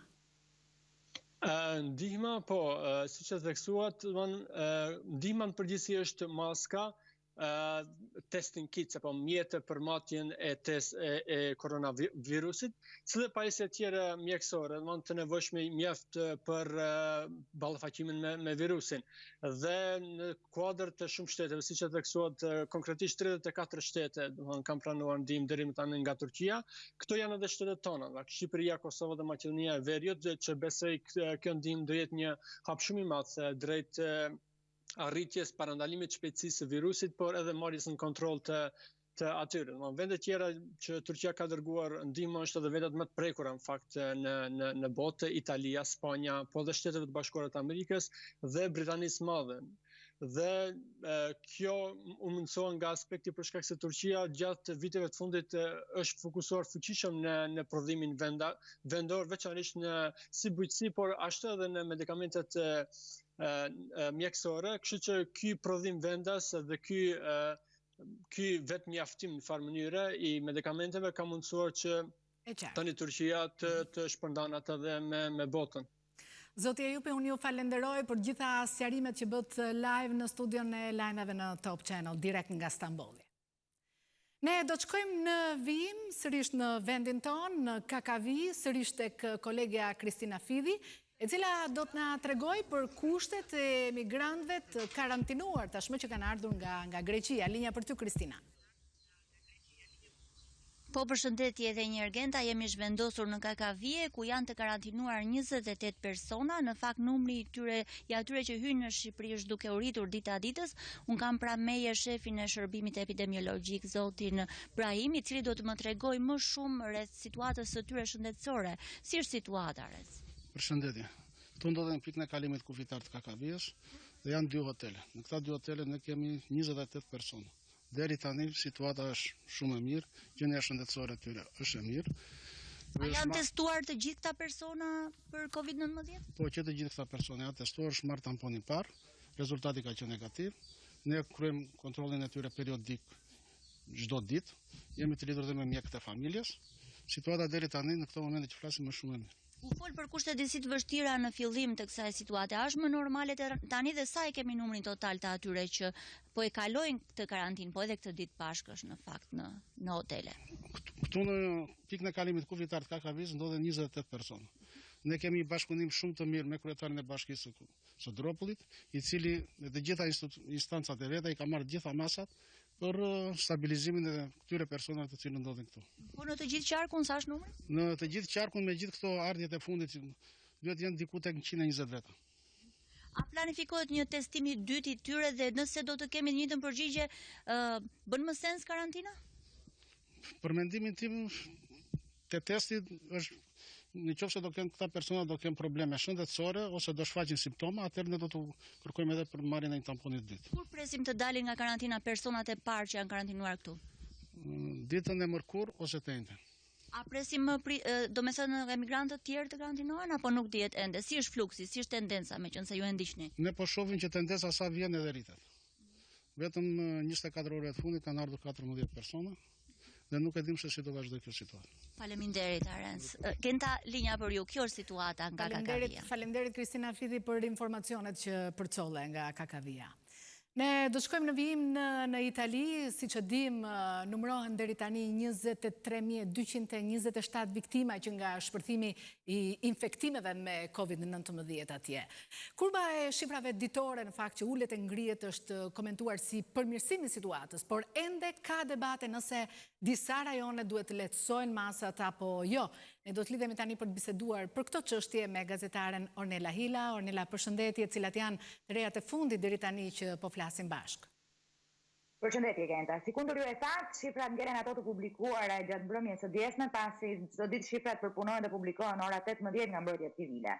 Janë rreth 175.000 persona të rezultuar pozitiv nga fillimi i pandemisë. Numri viktimave është ai që ju sapo thatë, duke shënuar një ulje për viktimat e shkaktuara ditën e djeshme, por nga ana tjetër është një shifër pozitive numri personave të cilët kanë dalë nga spitalet, që aktualisht janë 44.000 dhe numri personave që figurojnë të shtruar në terapit intensive është ulur ndjeshëm. Këto janë shifrat pozitive që vijnë nga Italia, por gjithsesi ka diskutime ende për atë që do të quhet dekreti i 22 prillit, i cili pritet të diskutojmë mbi fazën e cilësuar si faza e dytë e karantinës këtu në Itali, që do të parashikoj hapjen e ngadalt, le të themi, dhe rikthimin në jetën e zakonshme, edhe pse thëm kjo duhet marrë me dorashka, nuk do të ketë një rikthim të vërtet në jetën e zakonshme, por do të mundsohet lehtësimi i masave të karantinës. Në dekretin i cili pritet të diskutohet, në draft dekretin i cili pritet të diskutohet në datën 22 prill, janë njësërisht që prekin bizneset e vogla, familjet, por edhe bizneset e mëdha. Dhe nga ana tjetër janë njësë rajones të cilat presin në qoftë të ketë lehtësim të situatës së krijuar apo të masave të marra.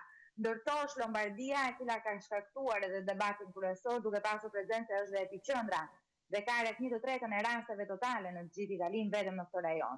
Dhe aktualisht në këtë rajon, siç dihet, janë të domosdoshme dhe të detyrueshme mbajtja e maskave dhe dorashkave për çdo që del në rrugë, ndryshe nga shumë rajone të tjera të jugut. Janë të mbyllura njësër bizneset gjatë fundjavës. Por ajo që do të ndalesha është fakti tek të ardhurat. Edhe politikisht është shkaktuar një debat jo i vogël për sa i përket shifrës që qeveria ka akorduar lidhur me të ardhurat, që ju takojnë bizneseve, familjeve e tjera, që është paketa e ndihmës që pritet nga familjet italiane dhe biznesi italian, i cili tashmë prej më se një muaj është i karantinuar. Dhe ajo që pritej ishte fakti që kishte hapje në muajin prill, por kjo nuk do të ndodhi dhe ngele data 4 maj për të përcaktuar. Në qoftë të ketë lehtësime për sa i përket karantinës dhe masave që parashikohen të marrin rajone të ndryshme, pasi siç e dimë në dekretet e qeverisë lihet hapësirë rajoneve për të bërë të mundur zbatimin sipas nevojave të secilit rajon të masave të domosdoshme. Ajo që do të theksojmë, më thoni. Ju lutem, mund ta ndjekim edhe në nënvizimin, theksimin tuaj në vijim. Unë doja t'ju pyesja në fakt, kur flasim për hapje, nëse flitet edhe për data konkrete në rajonet të caktuara. Në konferencën që u mbajt ditën e djeshme, e cila zgjati rreth 4 orë midis guvernatorëve të rajoneve, presidentëve të rajoneve dhe qeverisë dhe këshillit të ministrave, e cila zgjati rreth 4 orë, u përcaktua data 4 maj për fillimin e kësaj që cilësohet faza e dytë. Por gjithsesi ngelet për të parë se çfarë do të përcaktohet në dekretin e 22 prillit, por çfarë specifikisht këto masa që do të nisin padyshim nga data 4 maj. Edhe pse, siç e theksova pak më lart, ishte diskutuar që të hapeshin disa biznese, qysh në këtë javë, në këtë 10 ditë të fundit të prillit, por është e pamundur sipas të dhënave që vijnë, pasi megjithëse shifrat janë pozitive dhe kurba ka luajtje ulje ngritje, autoritetet mendojnë se është e tepërt të fillojnë lehtësimi masave pa informuar si duhet qytetarët dhe pa informuar si duhet kryesisht ata që do të ekspozohen, pra punonjësit që kanë nevojën të kthehen vendeve të punës. Dhe për këtë është cilësuar fakti që do të ketë nevojë jo vetëm për informacion, por edhe për formim të përcaktuar të punonjësve për sa i përket ripërshtatjes së ushtrimit të detyrës së tyre në sektorët që ata përkasin me situatën e re të koronavirusit.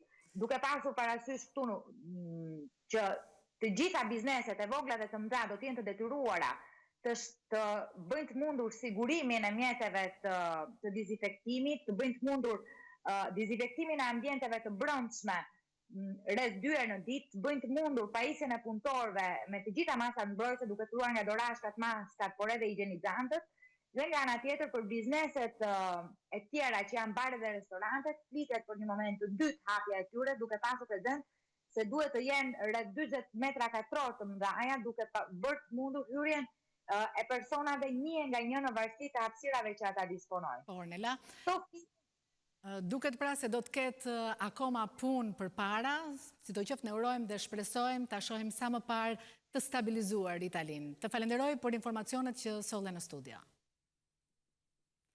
Ne do të shkojmë tani live në Baltimore të Shteteve të Bashkuara të Amerikës me doktor Manol Jovani, i cili ka mbaruar në fakt studimet për mjekësi në Universitetin e Bolonjës, ka bërë atje specializimin në gastroenterologji në Universitetin e Milanos dhe master në shëndetin publik në Universitetin e Harvardit. Doktor Jovani ka kryer hulumtime shkencore në Universitetin e Harvardit dhe Massachusetts General Hospital dhe tashmë punon në Johns Hopkins Hospital. Do të doja ta nisim këtë intervistë, doktor, duke ju pyetur si është situata aktualisht në Shtetet e Bashkuara të Amerikës me COVID-19. Përshëndetje. Atëherë, situata në Amerikë është shumë heterogjene. Duhet si e dini se Amerika është jashtëzakonisht shumë e madhe dhe ka shumë shtete dhe çdo shtet është goditur në mënyra të ndryshme nga koronavirus. Megjithatë, në linja të përgjithshme duket sikur situata në këtë moment është e përmbajtur. Pra, çfarë prite ishte që projektimet ishin që do ishte shumë më keq nga çfarë në të vërtetë neve kemi parë të realizuar. Situata duket sikur është në kontroll, spitalet nuk janë kanë qenë në gjendje të përballojnë situatën dhe njerëzit e rinj që kanë ardhur që kanë qenë të infektuar dhe shqyr zotit pra çdo gjë duket sikur tashmë është në kontroll. Kjo nuk do të thotë se ne kemi dalë nga situata, por për momentin situata nuk ka qenë aq e keqe sa ishte parashikuar se do ishte. Cilat janë masat që janë marrë nga spitalet në Shtetet e Bashkuara për të përballuar këtë urgjencë? Atëherë, Shteti Amerikan reagoi në mënyrë shumë të fortë dhe ama në proporcion me situatën në cilën ishte krijuar. Spitalet në veçanti morën shumë rimodeluan, ato rritën kapacitetet e tyre të reparteve Covid. Këtë e bën duke rritur numrin e krevateve që ishin të dedikuara ndaj pacientëve Covid, ishte duke rritur numrin e aparaturave, duke marrë pra sa më shumë aparatura, sidomos respirator, po dhe shumë aparatura të tjera me cilën mund ta përballonin këtë situatë. Shumë pjesë të spitaleve u transformuan në reparte Covid. Për shembull, unë punoja në endoskopi, gjithë endoskopia u transformua në repart Covid dhe ne procedurat endoskopike shkojmë i bëjmë në repartin e kirurgjisë. Ky ishte numra 1, pra gjithë spitalet u riorganizuan në mënyrë që të përballonin këtë krizë. E dyta ishte që shteti vuri në dispozicion ushtrin për të ndërtuar qendra të përkohshme spitalore. Për shembull, 2 anije të mëdha u dërguan një në New York, një tjetër në Kaliforni, secila prej tyre kishte 1500 shtretër, ose Convention Center në në New York për shembull, ai që mund të jetë pallati i Kongresit, që mund të konsiderohet, në të ndërtuan një spital i përkohshëm me 2000 krevat. E u bën shumë gjëra të ngjashme, do thënë të tilla, të cilat mund të përballonin rritjen të numrit të njerëzve të cilët do kishin nevojë për trajtim, reanimacion. Fatmirësisht spitalet kanë qenë në gjendje ta përballojnë gjë të tilla dhe këto nuk janë përdorur, por megjithatë janë të gatshme nëse janë të nevojshme për të përdorur. U rrit shumë prodhimi i mjeteve mjekësore, pra shteti vuri në dispozicion shumë fonde për të ndërtuar në mënyrë të re shumë respiratorë që mund të duheshin. Së dyti, siç thash, riorganizimi i mjekësisë në përgjithësi përfshiu edhe zhvillimin e telemjekësisë, pra njerëzit trajtoheshin me anë të mjekëve, me anë të telefonit ose me anë të videos dhe shumë prej rasteve u trajtohen në mënyrë të tillë dhe nuk ishte nevojshme që të shkonin në spital, dhe në spitalet ishin përfshirë vetëm njerëzit të cilët kishin nevojë absolute që të ishin në spital, përndryshe trajtoheshin në distancë. E qartë, pra ka pasur një angazhim të përgjithshëm për të ardhur në ndihmë sistemit mjekësor me të gjitha mënyrat. Ndërkaq, cilat janë statistikat në Shtetet e Bashkuara për sa i përket numrit të njerëzve të infektuar, atyre në spital, por edhe vdekjeve? Atëherë, Amerika në këtë moment ka numrin më të madh të infektuarve në botë në numër absolut. Kjo mund të jetë për shumë arsye, mund të jetë sigurisht sepse së pari njëherë Amerika është një vend shumë i madh, së dyti sepse Amerika po bën shumë më shumë teste se shumë vende të tjera. Deri më sot Amerika ka kryer më shumë se 3.5 milion teste dhe prej tyre rreth 700.000 kanë qenë pozitiv për koronavirus dhe prej tyre rreth 34.000 pak a shumë veta kanë vdekur. Këto ishin deri dje sipas të dhënave të Johns Hopkins University. Maryland, shteti ku unë banoj në këtë moment, ka pasur rreth 12.000 raste të tilla, prej të cilëve vetëm 400 ka vdekur. Cilat janë projektimet për të ardhmen, doktor? Projektimet janë që pak a shumica e vendeve, shumica e shteteve e kanë arritur atë që quhet pikun, pra do të thënë atë numrin maksimal të njerëzve të infektuar dhe pritet që dalë nga dalë këto numra të fillojnë të ulen. Tani kjo nuk do të thotë se vdekshmëria do ulet në këtë moment, kjo sepse midis momentit të infektimit dhe momentit në cilin dikush vdes nga ky infektim kalojnë 2 ose 3 javë. Pra ajo që pritet të ndodhë është që në muajt në vazhdim numri të infektuarve të zbres, në fillim do kemi përsëri një numër relativisht të lartë të atyre që vdesin nga sëmundja pikërisht sepse ishin infektuar më parë, por pastaj me siguri edhe numri të vdekurve do ulet. Pra në shumicën e shteteve ajo piku ka kaluar dhe dalë nga dalë po presim që ulet. Kjo siç thash nuk është e vlefshme për çdo shtet. Ka shtete të cilat janë duke shkuar drejt pikut, ka shtete si për shembull Maryland që e ka pikun në këtë moment dhe ka të tjera të cilat e kanë kaluar. Pra varet nga shteti në shtet, varet nga disa edhe nga komuna në komunë në të njëjtin shtet. Doktor Jovani, ju jeni gastroenterolog, kur mendojmë për këtë virus, ne mendojmë për kollë e temperaturë, por a ka shfaqje gastroenterologjike të këtij virusi? Po, sigurisht, kjo në fakt është diçka për të cilën nuk flitet shpesh, por në të vërtet në rreth pak a shumë 20-25% deri 30% të rasteve kemi dhe manifestime gastroenterologjike. Kjo do të thotë mund të kemi diare, mund të kemi mungesën e urisë, mund të kemi të vjella ose dhimbje stomaku, të gjitha këto që janë manifestime pak a shumë aspecifike dhe njerëzit nuk i lidhin me një virus respirator, këto mund të shfaqen edhe në mënyrë gastroenterologjike. Madje disa herë këto mund të shfaqen edhe në pacientë të cilët nuk kanë simptoma respiratore më para. Pra mungon kolla, mungon temperatura, mungon dhimbjet e muskulore, por ama ka diare, të vjella e të tjera. Dhe këto mund të jenë simptomat e para me të cilët shfaqet koronavirus. 2 simptomat të tjera të cilët njerëzit duhet të kenë sipas me shumë kujdes janë më të veçanta, është humbja e nuhatjes, pra nëse papritmas një njeri që nuk e kishte pasur më para pati një humbje të nuhatjes, duhet të dyshoj se mund të kenë koronavirus, ose humbja e ndjenjes së shijes. Pra nëse ju nuk arrin të shijoni ushqimet siç e bënit më parë papritmas dhe pas një arsye tjetër, në atë rast kjo mund të jetë një shenjë që ju keni koronavirus. Këto janë disa nga simptomat, le të themi, alternative ndaj simptomave respiratore. A ka një trajtim në dijenin tuaj, doktor, për COVID-19? Cilat janë disa nga mundësitë terapeutike që po analizohen? Përgjigjja e shkurtër është jo, në këtë moment nuk kemi një trajtim të provuar për COVID-19, megjithatë ka shumë studime që janë duke u bërë. Ka disa ilaçe të cilat kanë treguar në një farë mënyrë disa shenja që ndoshta mund të kenë efekt në disa studime shkencore, po këto sigurisht ka qenë studime relativisht të dobta, ka qenë studime të bëra në një farë mënyrë shpejte, megjithatë këto kanë treguar shenja që ndoshta këto ilaçe mund të jenë efikase. Këto ilaçe përfshin klorokinë ose hidroksiklorokinë me ose pa azitromicinën, remdesivir që është një antiviral, tocilizumab që është një ilaç kundër një interleukine, pra kundër inflamacionit në trup, ose një kombinim i ilaçeve që përdorishim më para për sidën, si lopinavir, ritonavir, interferon beta, dhe të gjitha këto kanë dhënë shenja që ndoshta mund të kenë efekt, por le të themi cilësia e studimeve shkencore, të cilat kanë dhënë këto lajme nuk ka qenë shumë e lartë. Dhe për këtë arsye në këtë moment janë duke u studiuar në mënyrë rigoroze nëse me të vërtetë këto mund të kenë efekte ose jo. Ne presim ndoshta edhe këtë javë që vijnë të kemi rezultate nga disa prej këtyre trials që po ndodhin në përbotë, ato do na japin një ide më të mirë se si mund të trajtohet kjo sëmundje ose nëse me të vërtetë këto ilaçe kanë apo jo efekt. Doktor Manol Jovani, ju falenderoj për të gjitha informacionet që përcollët dhe për kohën tuaj të vyer, të cilët e vut në dispozicionin tonë. Në vijën e parë të luftës në spitalin Montefiore, Bronx, në New York, punon një mjeke shqiptare. Ajo është Joana Pietri, e cila ka pranuar ftesën tonë sot për të ndarë me ne përshtypjet e kësaj përvoje të vështirë. Joana, përshëndetje, si është gjendja në spitalin ku punon ju, pasi pamjet që na vinë në fakt nga New Yorku javë të fundit janë vërtet shqetësuese? Jam mirë, si jeni ju, përshëndetje të gjithë.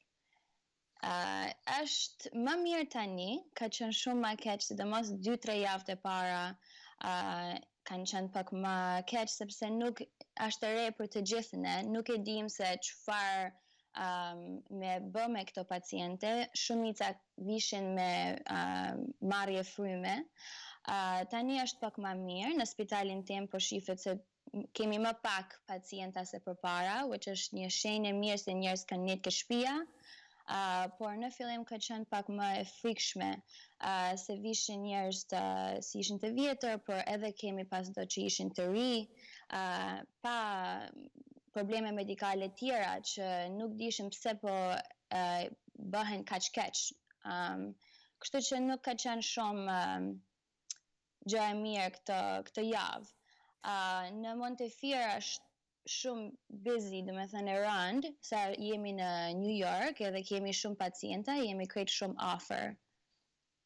A keni ndeshur, doktoresh, në pacient shqiptar dhe në djenin tuaj, sa të prekur janë emigrantët që jetojnë në New York, ku dim në fakt se ka një komunitet të madh? Po, në Bronx kanë shumë komunitet shqiptar, unë jetoj në Queens, kemi dhe këto shqiptar, unë shoh shumë pacienta shqiptare dhe fakti që di shqip vjen shumë mirë aty, se është një njeri që din me fol gjuhën e tyre dhe janë të frikshëm kur vinë në spital, kështu që kur folin me një që din shqip, bëhen pak më qetësueshëm. Nuk kam pas shumë njerëz shqiptar që kanë qenë shumë të smur me COVID, hala jo, inshallah nuk kam, por kam pa do pacienta shqiptar, ka shumë pacienta shqiptar në Bronx, po. Doktoresh, a keni ju një mesazh për bashkëdhetarët tuaj shqiptar që ju ndjekin në këto momente këtu në Shqipëri, në këto ditë të vështira në fakt për gjitha vendet e botës, edhe për një vend të vogël si Shqipëria? Po, sidomos një herë, du me thënë përshëndetje babes e nënës tim, edhe dua që them njerëzve të rrinë ke shtëpia, se do njerëz që nuk ju ka ndodhur ke familja jote, nuk e kuptojnë se sa e rëndësishme është, nuk e shohin. Unë kur shkoj ke puna e shoh, kam pacienta që janë 30 vjeç, kemi pas një pacient që ka qenë 26 vjeç dhe ka vdekur. Do me thënë, nuk i shohin këto gjëra kur je ke shtëpia edhe vetëm shef lajme, nuk e di çfarë besosh, sa është krejt e re. Kështu që më e rëndësishmja është të rish ke shtëpia, vetëm me dalë në qoftë se të duhet me ble ushqime.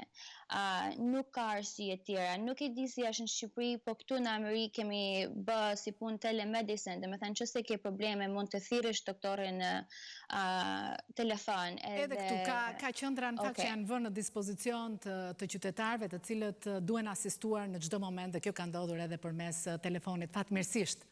Shumë mirë. Po se edhe kur vinë do njerëz në spital, do pacienta si vinë për probleme tjera që nuk janë për Covid, edhe duhet, se unë punoj në urgjencë, edhe duhet me pa një specialist, i thomi, do me thënë, e bëjmë një appointment me të që të bëhet telemedicine, si mos të kenë me dalë më në që se nuk duhet.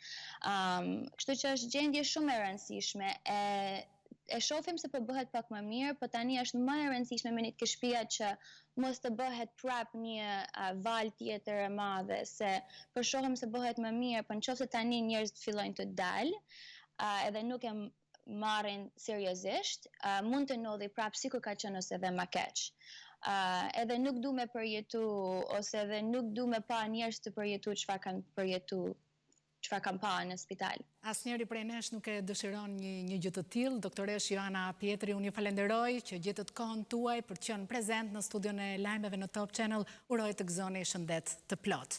Në vim, ne do të jemi sërish me kolegen ton, Bruna Kërqyku, këtu në qytetin e Elbasanit, në një shprehje të harmonisë fetare.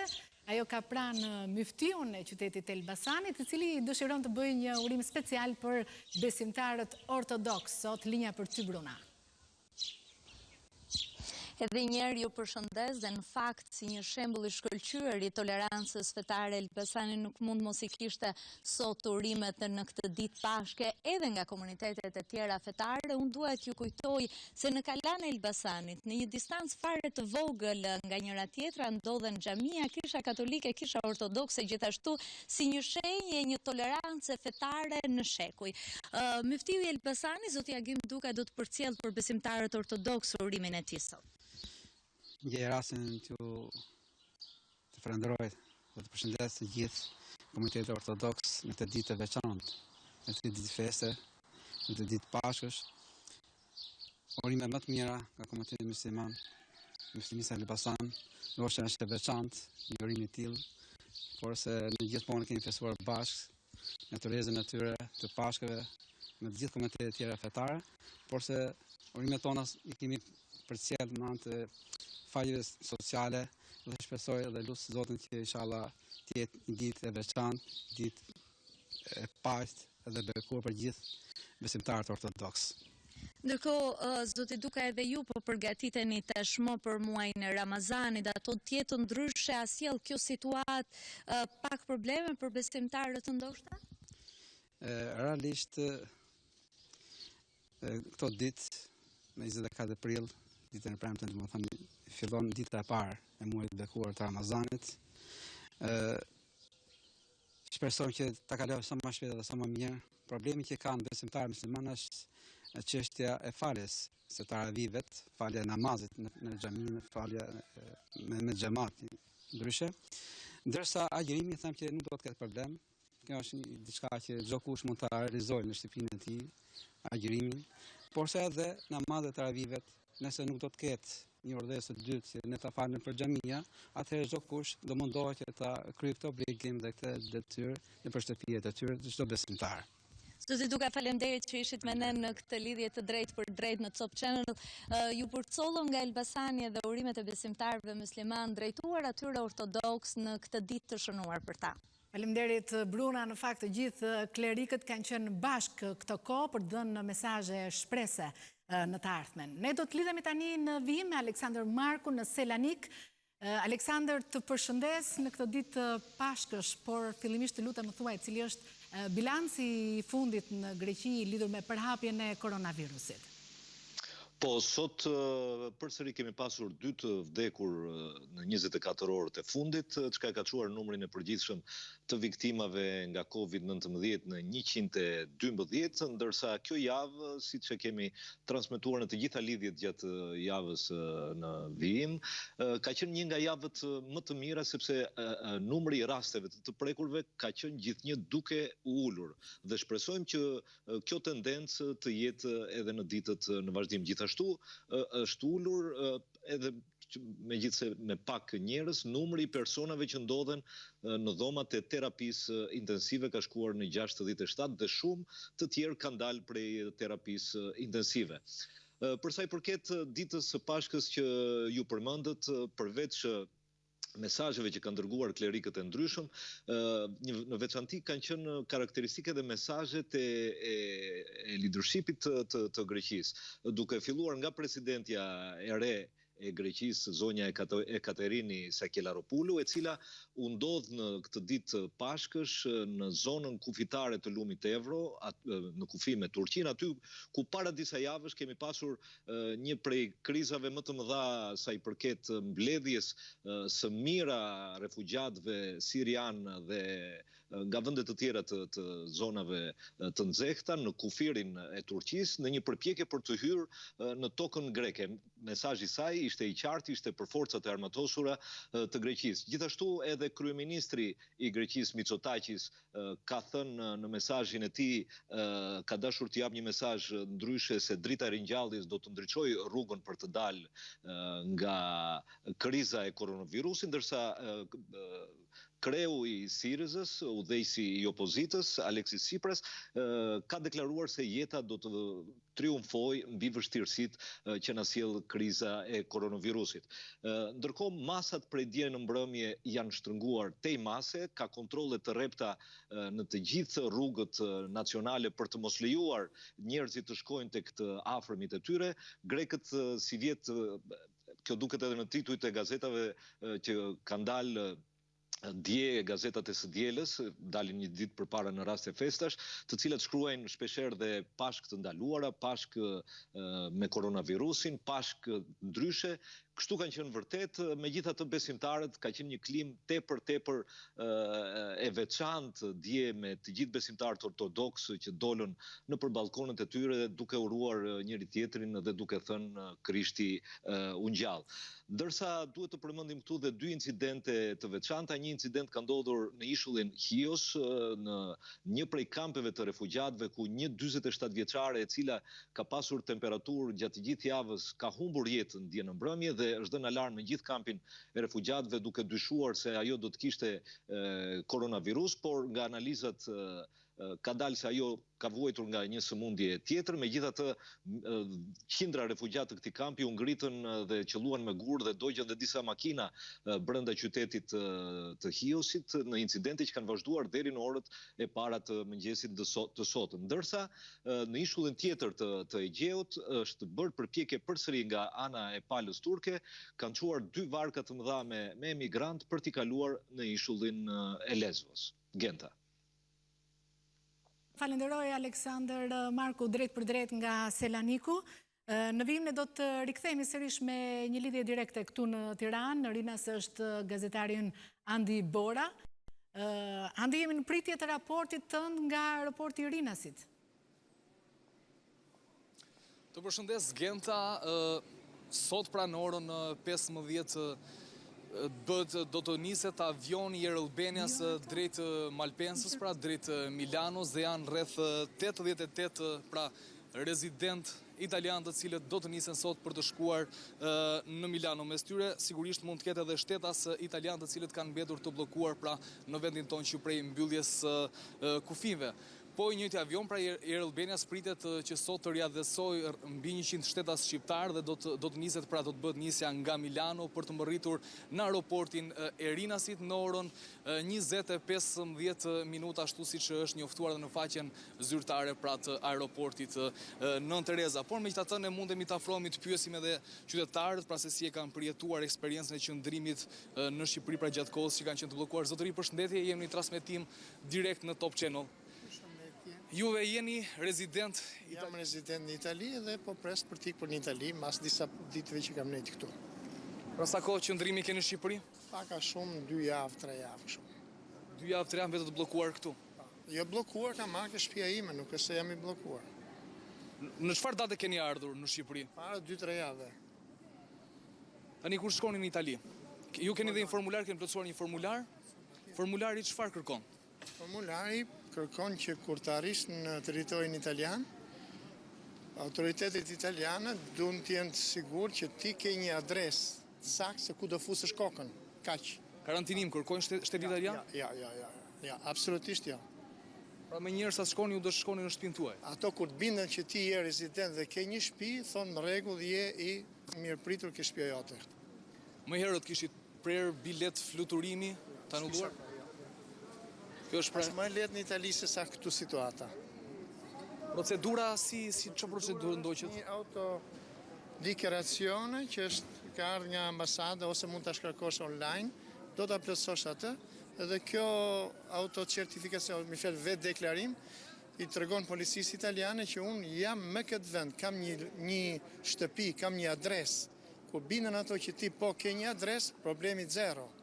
Në kaq aplikimi për fluturimin u bë online, i thjesht ishte? Po, u bë online nga kjo e-Albania edhe çdo gjë në rregull.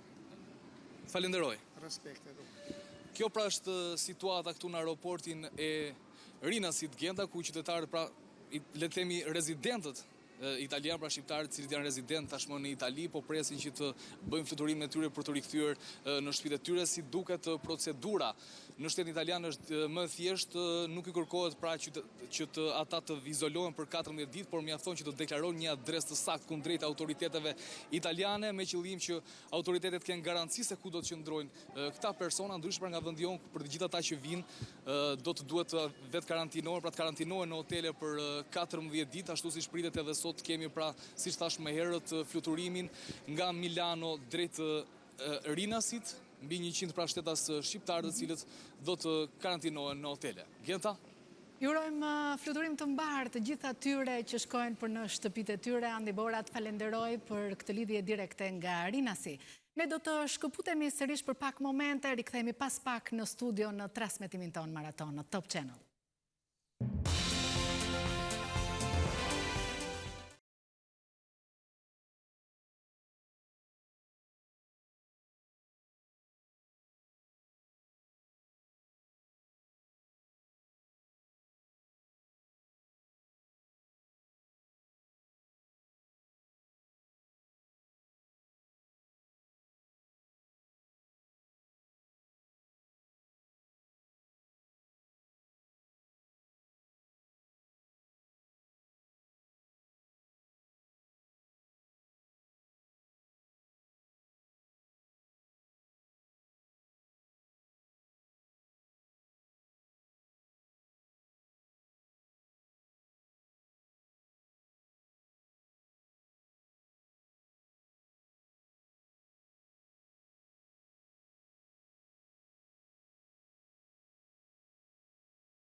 përshëndes sërish nga transmetimi live e maraton këtu në Top Channel, I cili ka nisur që në orën e mesditës, pra në orën 12 për të vjuar live të jemi deri rreth orës 15 së bashku.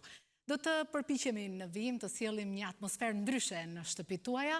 Shumë kusht në fakt në kushtet e karantinës apo izolimit të këtyre javëve ka kaluar kohën duke u marrë në fakt me gjërat që ka më për zemër. Një libër I preferuar apo një film I bukur kanë qenë sigurisht shoqëruesit tan më të zakonshëm. Por gjithashtu është folur jo vetëm në Shqipëri, por edhe në vende të tjera shumë të zhvilluara për gatimin në karantinë. Ta pasionuarit ndaj kulinarisë vren se koha që kemi pasur në dispozicion në fakt na ka bërë t'i kushtojmë veçanërisht gatimeve të kohëve të shkuara, atyre tradicionale të nënave e gjysheve tona, të cilat kërkojnë në fakt më shumë kohë. Ne do të lidhemi tani me zonjën Lefteri Gjosha, e njohur për publikum për gatimet e saj tradicionale në një format të njohur televiziv. Zonja Lefteri, mirë se vini në Top Channel, kënaqësi të bisedojmë bashkë për një pasion kaq të bukur si gatimi. Mirë se ju gjeta, ju përshëndes edhe unë.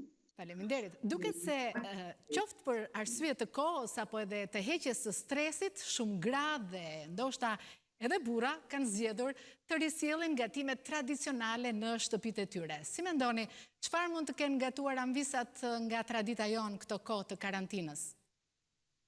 Unë do të thoja që gatimet tradicionale janë një pasuri e vyer e kulinarisë të popullit tonë. Nënat dhe gjyshet tona I kanë gatuar ato me shumë dashuri, me shumë mjeshtëri dhe me shumë dëshirë për të kënaqur njerëzit e familjes, fëmijët, miqtë të afërmit. Por të gatuash sipas gatimeve të nënave dhe të gjysheve tona, do të thotë t'i kushtosh shumë kohë, të jesh me tërmend shumë e dhënë pas gatimit, ta kesh një dëshirë të jashtëzakonshme që të japësh diçka cilësore. Unë mendoj që ato gatime tradicionale hanin vërtet shumë kohë. Dhe sot ambisat e reja, nuset e reja, mbase edhe për arsye të justifikueshme që ishin në punë, kishin pak kohë, kohën e kishin të kronometruar, mbase kanë preferuar që të gatuajnë më tepër kështu gatime të shpejta sportive, ta themi, pa I kushtuar shumë vëmendje gatimeve tradicionale. Por karantina më duket sikur krijoi kushte të favorshme për të kthyer tek gatimet tradicionale, sepse me tërmend ato cilësi që realizoheshin nëpërmjet atyre gatimeve nuk mund të realizoheshin nëpërmjet gatimeve të shpejta edhe shumë kështu për 5 për 10 minuta. Prandaj karantina tash krijoi shumë mundësi në këtë drejtim. Si ta zinin kohën, si ta shfrytëzojnë në mënyrë sa me efektive, dhe pse jo, si t'i kënaqin në një mënyrë të veçantë fëmijët, bashkëshortët, njerëzit e bashkëshortin, njerëzit e familjes, duke I kushtuar më tepër rëndësi. Zonja Lefteri, unë për shembull imagjinoj që me siguri ka pasur më shumë gra të cilat kanë preferuar t'i bëjnë vetë petat e byrekut këto kohë. Ndoshta ka pasur edhe nga ato që kanë preferuar të bëjnë pastat në shtëpi, të zjejnë, le të themi, produkte të cilat kërkojnë një kohë më të gjatë në marinime të tjerë, të cilat janë aspekte pra që kërkojnë më shumë kohë, siç thatë. Ju vetë nga bisedat me koleget, me familjarët, çfarë keni konstatuar, çfarë vaftesh kanë tërhequr më shumë guston e anvisave apo dhe të zotërinjve që kanë dashur të gatuajnë këto kohë?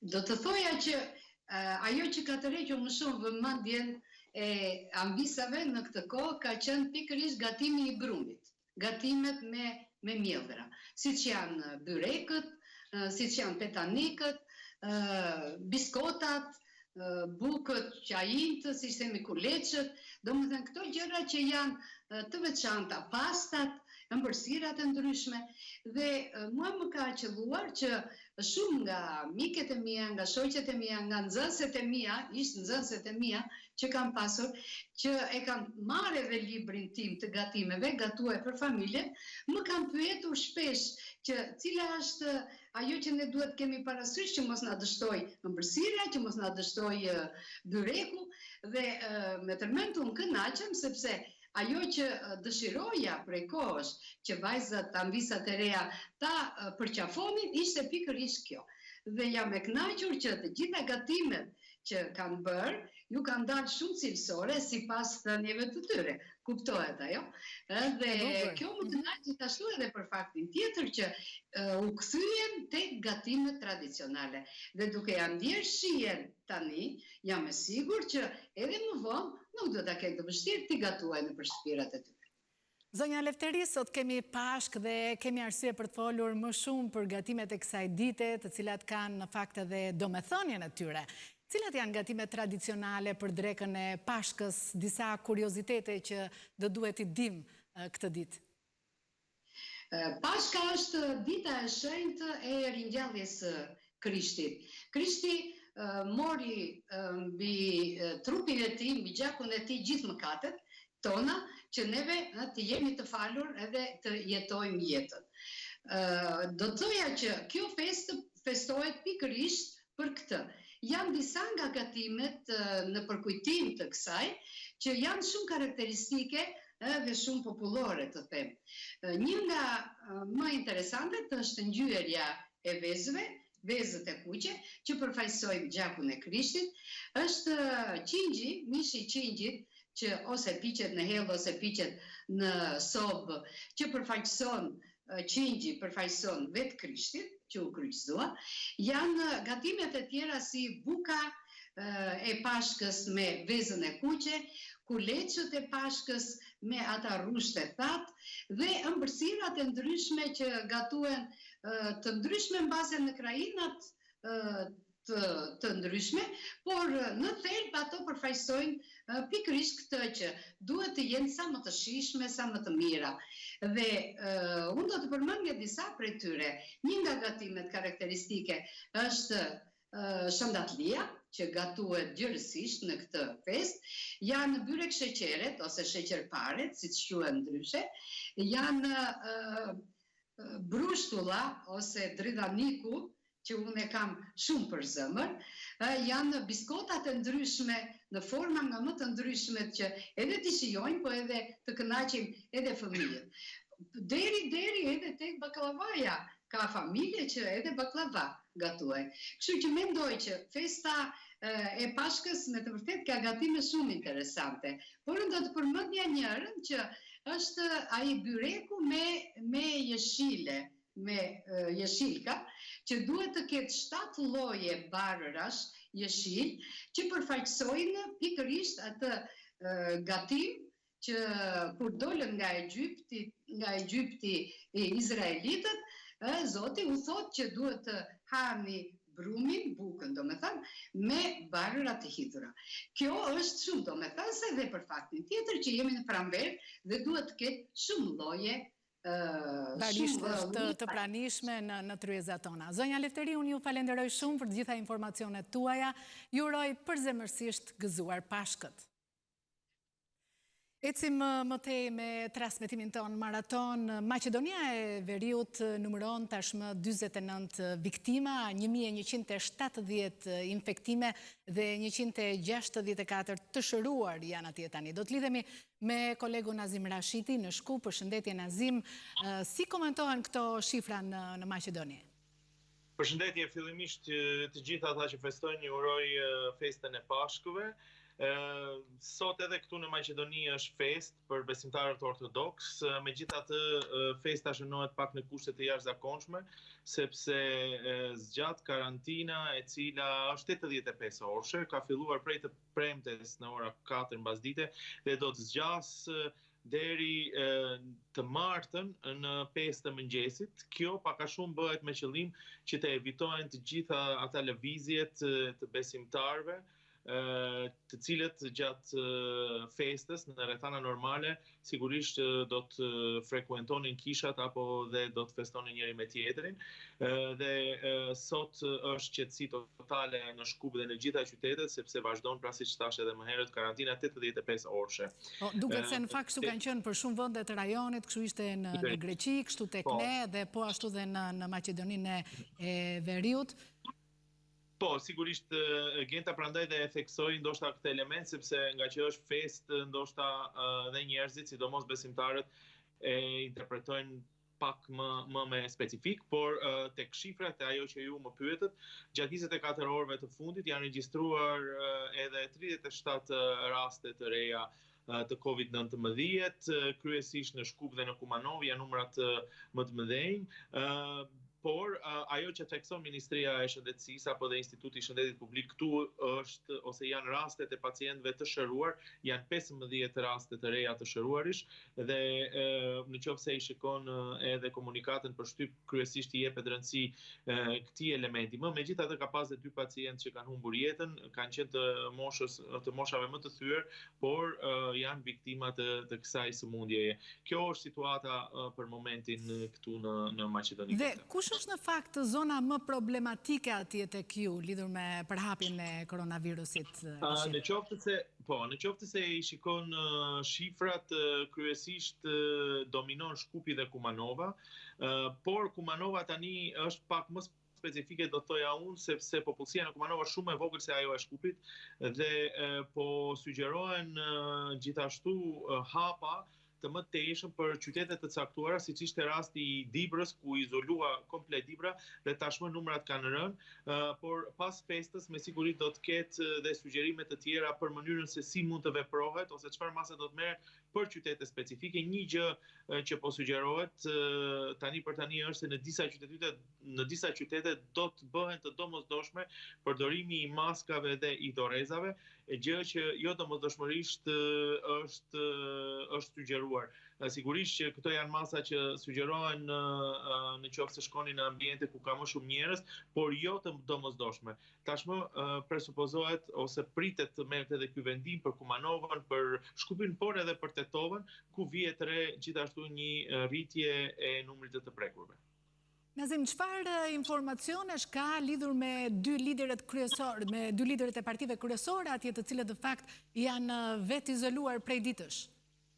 Po, të 2 liderët kanë bërë 2 testimet, të parin dhe pastaj të dytin, dhe që të 2 thanë se në fakt nuk rezultojnë të jenë pozitiv, por ata ishin për kuriozitet, ndoshta opinioni e di, megjithatë them se vlen të përmendet, ishin në një intervistë tek një gazetar, njëri pas tjetrit, brenda një jave, gazetari i një televizioni këtu rezultoi të jetë pozitiv, ai është në spital, informacionet e fundit thonë se ka qenë mirë, por për shkak se kanë qenë në afërsi të tij, 2 liderët u vetë izoluan, kështu që tashmë pasi i kaluan fazën e vetë izolimit, thonë se nuk janë prekur nga kjo sëmundje. Por e një specifik tjetër këtu në këtë kontekst të politikës dhe mënyrës se si vepron, vetëm para disa ditësh, pothuajse gjysma e kabinetit qeveritar ose ministrat kryesor ishin në një takim në Kumanov, sepse siç thash edhe më herët, Kumanova është më e prekur ose një nga qytetet më të prekura dhe shtabi i krizës me në kryeministrin, ministrin e shëndetësisë, zëvendës kryeministrin, ministrin e arsimit ishin në Kumanov për të parë se si vepron shtabi i krizës i komunës atje, mirë po kryetari i komunës ose kryetari i bashkisë së komunës rezultoi të jetë pozitiv dhe tani janë të vetë izoluar të gjithë këto anëtar të kabinetit qeveritar. Pritet të kaloj festa, të fillojnë të bëjnë testimet për të parë nëse dikush prej tyre është i prekur, ndërta pra edhe kryeministri. Nazim Rashidit, falenderoj për informacionet që sollen nga Maqedonia e Veriut. Shpresojmë që situata sa më parë t'i kthehet normalitetit dhe atje dhe shumë urime për komunitetin e besimtarëve ortodoks atje. Në vijim ne do të kemi një lidhje speciale, do thosha, teksa do të lidhemi me një gazetar të mirënjohur, është zoti Ferdinand Samargjiu në lidhje direkte me mua. Ai për 3 dekada na ka përcjell të gjitha ceremonitë fetare, të gjitha komuniteteve që janë zhvilluar në Shqipëri, por sot do të flasim me të pikërisht për një ceremoni siç ishte ajo e Pashkëve, e cila u festua në kushte të jashtëzakonshme. Ju përshëndes zoti Samargji, faleminderit që jemi bashkë në këtë lidhje dhe bisedë. Edhe mi falenderoj për ftesën që keni bërë. Si ju erdhi kjo ceremoni ndryshe e Pashkëve, të cilat, siç u paratha, në fakt do t'ishin krejtësisht pa besimtar në ambientet e brendshme të kishave, dhe duke se është ceremonia e parë pra në 3 dekada që vjen e tillë për gjithë besimtarët. Si stadiumet të tretë, për shumë vite, për mësëm 3 dekada, që kur fillohet përkomentohet gjithë vëndaj shpejtarët komiton, gjitha besimet, është hera parë që ndodh si vjetë që unë nuk komentoj dhe nuk moderoj të gjitha komentarit, rradh herë, pra hera parë, që unë, si shpo shikojnë dhe si keni ftuar dhe ju në këtë bisedë drejt për drejt, që flas nga shtëpia. Pra është një pandemi që krijoi Zoti, si thua në kuptimin e sfidës që i dha gjinjës njerëzore të tij, që me Pashkën dhe përsëri këtë sfida i ta kaloi, ta përjetoi si një sfidë që vetë krijuesi i gjithësisë krijoi njeriu për të balluar të gjitha sfidat e krijohet si një qenie më me integritet, më me të sofistikuar, më të ndërgjegjshme për të menaxhuar gjithë universin në tokë dhe për ta bekatuar jetën e tij. Pikërisht kjo Pashkë erdhi si tamam si që ka kuptimin vërtet fjala Pashkë, që ishte në 10 vjetë që quhej me fjalën dalje kapërcim, ashtu siç populli i Izraelit doli nga zgjedhja e faraonit të Egjiptit dhe ai shpëtoi pra, dhe në kuptimin e hebrejve Pashka judaike quhet në kuptimin e daljes, dhe pikërisht edhe kjo Pashkë megjithse nuk u kremtua, megjithse të gjithë njerëzit besimtarët nuk morën pjesë, të gjitha edhe në parabolet, edhe në himnet,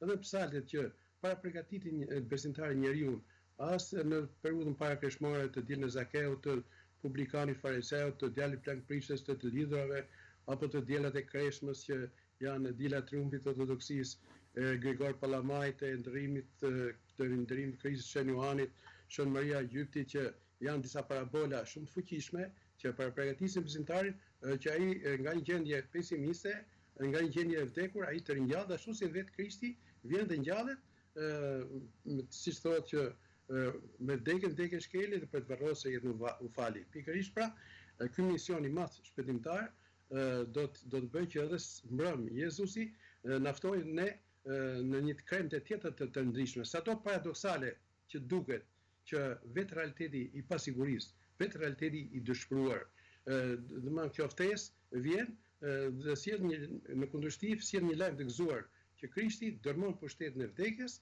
dhe me sfidon çdo gjë. Ngjallja ndryshoi kështu, ngjallja e Krishtit mbram ndryshoi krejtësisht ecërinë e botës dhe perspektivën e dinamikës së jetës së gjinjës njerëzore. Pikërisht Krishti ngjallur jep një kuptim, i dha një kuptim të ri qenies mbrëm. Krishti si një autoritet që erdhi shtypi çdo gjë, Krishti përmbysi të gjithë ato ekzistenca që shtypin qenë njerëzore. Edhe shikimi ynë gjithmonë duhet të jetë gjithmonë nga drita, jo nga errësira. Prandaj edhe Pashka mbrëm erdhi si një triumf i dritës mbi errësirën, si një triumf i virtytit mbi ligësinë, si një triumf i optimizmit mbi pesimizmin, erdhi si triumf i jetës mbi vdekjen. Pra, Krishti me vdekjen e tij, me ngjalljen e tij, me dritën që shpalli mbrëm vetë kisha nëmjet marrjes së qeriut, pra nga altari i shet që kryeprifti gjithmonë në gjithë botën, duke pas trashëgiminë e dritës së Jeruzalemit, që atje mbrëm peshkopi i Jeruzalemit ka marrë dritën nga altari i shet i varrit të Krishtit dhe kjo dritë përçohej në gjithë kishët e botës, edhe mbrëm kryepiskopi i Tiranës, Durrësit dhe gjithë Shqipërisë, fortumtria e tij doktor Ansasi, e mori, doli nga altari me qeriun e ndezur që nuk shuhet kurrë në altar dhe ndezi dhe afroi të gjithë njerëzve pavarësisht si tha vetë kryepiskopi, nuk u bën ndezja dritë me dritë, por u bë shpirtërisht zemër me zemër, me besim dhe me dashuri. Pra nuk u ndezën llambata nga llambata për vetë arsye të pandemisë, por kjo dritë u ndes në shpirt, në zemër. Dhe vetë Krishti pra në këtë mesazh të madh që ai e fton njeriu që gjithmonë duhet të shohë nga Perëndia, duhet të bëhet pjesë aktive e mbretërisë Perëndis, duhet të jetë ai që duhet të marrë pjesë në kryqin, në vujtje, në mundime, se nuk ka ngjallje pa mundime, pa kryqin, pa marrë pjesë, pa u bërë pjesë e kryqit.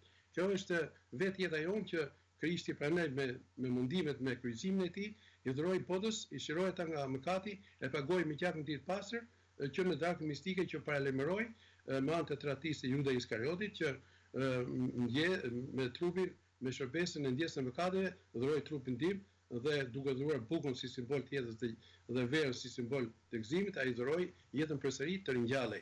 Dhe na duket në fakt, zoti Samargji, se mesazhet e klerikëve këtë herë kanë qenë më aktuale se kurrë. Unë në fakt ju falenderoj dhe më vjen mirë që ju patët mundësi t'i bënit komentet tuaja, të cilat ju burojnë natyrshëm në transmetimin ton live këtu në Top Channel. Faleminderit dhe gëzuar Pashkët. Edhe unë juroj gjithë besimtarëve të krishterë, katolikë të ortodoks, gëzuar dhe të ngjallemi me dritën e ngjalljes së ambatës së Pashkës. Faleminderit.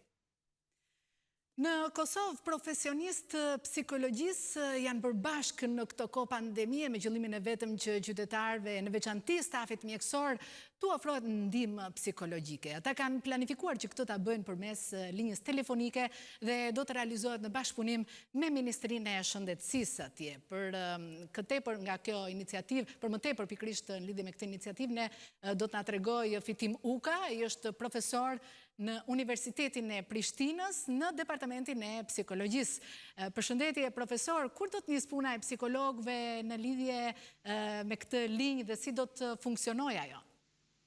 Përshëndetje edhe për ju, me qenë se është era parë që kam mundësinë të komunikoj në këtë mënyrë, më lejoni që fillimisht shpreh ngushëllimet e mia për gjithë familjarët atyre që kanë humbur betejën me COVID-19 dhe një herë të uroj gjithë besimtarët e besimit ortodoks për Pashkët. Siç e thatë edhe ju, ne jemi në përpjekje për të funksionalizuar një linjë të ndihmës, por më lejoni të them që ky nuk është aktiviteti i parë që organizon Departamenti i Psikologjisë në përpjekje për të mirëmbajtur higjienën mentale të popullatës sonë në kohën e pandemisë. Në kohën kur masat e qeverisë së Kosovës ishin më të lehta, lejoni një qarkullim më të madh, ne ishim të fokusuar kryesisht në ofrimin e ligjëratave virtuale dhe të hapura për të gjithë. Kishim shfrytzuar platforma të ndryshme, mediume të ndryshme për të transmetuar mesazhet tona, por si departament edhe kemi krijuar video të ndryshme sensibilizuese të cilat i kemi paraqitur në kuadër të webfaqes së Universitetit Prishtinës. Pastaj shumë të kanë qenë kolegët tanë që kanë ofruar edhe ndihmë psikologjike online e pa pagesë, por që nga hyrja në fuqi e masave të reja që kufizojnë lëvizjen me orare të caktuara dhe vetëm për një orë e gjysmë brenda ditës, e kemi parë rrugës që të ofrojmë edhe një linjë të tillë të ndihmës. Mund të them që befasia në fatkeqësi ka qenë numri jashtëzakonshëm i vullnetarëve të lajmëruar. Kemi plot 200 psikologë që kanë shprehur gatishmërinë për të ofruar ndihmën e tyre. Dhe kjo e ka rritur edhe motivin tonë në këtë drejtim, po na ka zënë pak edhe të papërgatitur, të them drejtën. Kështu që javën e kaluar ne kemi filluar me një hap të domosdoshëm që ka qenë trajnimi i psikologëve vullnetar. Ata janë pajisur tashmë edhe me njohuri mbi protokollet e ofrimit të ndihmës së parë psikologjike dhe janë të gatshëm për të ofruar një shërbim të tillë. Kështu që linja e ndihmës mundsohet nëpërmjet bashkëpunimit me Ministrinë e Shëndetësisë dhe Departamentin Psikologjisë në Universitet Prishtinës. Profesor, çfarë u rekomandoni atyre që qëndrojnë në shtëpi, ndoshta karantina ka filluar të ketë efekt jo të mirë në gjendjen e tyre psiqike? Po, unë në masë të madhe jam kognitivist dhe mendoj që janë mendimet tona ato që i dirigjojnë ndjenjat dhe emocionet. Kështu që në rast se e shohim si burg shtëpinë, e shohim izolimin si fundin e botës edhe në rast se krijojmë idenë që koha që po kalojmë në izolim është koha më e keqe që kemi përjetuar ndonjëherë, mund të jetë e vështirë, po ajo që kërkoj si parakusht për kaluar sa më lehtë këtë kohë pandemie është ndryshimi i formës së të menduarit. Prandaj tejkalimi i këtyre mendimeve negative dhe automatike mund të jetë i lehtë ndonjëherë, pse të mos e mendojmë këtë kohë si një pushim prej jetës dinamike, ta shohim si një mundësi të papërsëritshme për të njohur veten tonë radhë parë, për të komunikuar me veten tonë, për të rinjohur pasionet tona që mund të jenë shkrimi, leximi, të kënduarit, të parit të filmave, meditimi, lutja, gatimi, të bëjmë sport edhe në kushte shtëpie, sepse shumë herë kemi thënë që nuk kemi kohë t'i kushtojmë vetes se tash e kemi një mundësi të tillë. Pastaj një mundësi tjetër për të kaluar këtë kohë në izolim është padyshim rritja e komunikimit me anëtarët tanë të familjes për të rikonfirmuar lidhjen edhe me ushqy kohezionin familjar. ndoshta një mundësi e mirë është që t'ju kthehemi albumeve familjare dhe të fotografi edhe të momenteve të vështira kur ja kemi dalë bashkë, por edhe të kohëve të lumtura që presim të shtojmë në të ardhmen. Dhe mbi të gjitha, teknologjia na ka ofruar mundësinë që të komunikojmë virtualisht me njerëzit tanë kudo që ndodhen, kështu që është ideale që të flasim me ta edhe në këtë kohë. Të dëgjojmë, por pse jo edhe të na dëgjojnë për ndjenjat dhe për jetimet tona. Dhe vetëm duke komunikuar, jam i bindur që mund të kaloj edhe kjo kohë pandemie dhe gjithashtu është e rrugës që sa më shumë që të jetë e mundshme të promovojmë komunikimin e mirëfillt brenda familjeve dhe gjithashtu me miqtanë. Profesor Fetim Uka nga Universiteti i Prishtinës, ju falenderoj për të gjitha sqarimet dhe këshillat e vyera që na dhat. Do të shkëputemi sërish për publicitet, rikthehemi pas pak live në Top Channel.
Jemi rikthyer sërish live në studion e lajmeve, do të vjojmë me disa zhvillime nga bota. Presidenti Donald Trump paralajmëron Kinën se mund të ketë pasoja për përhapjen e koronavirusit në të gjithë botën. E ndjekim.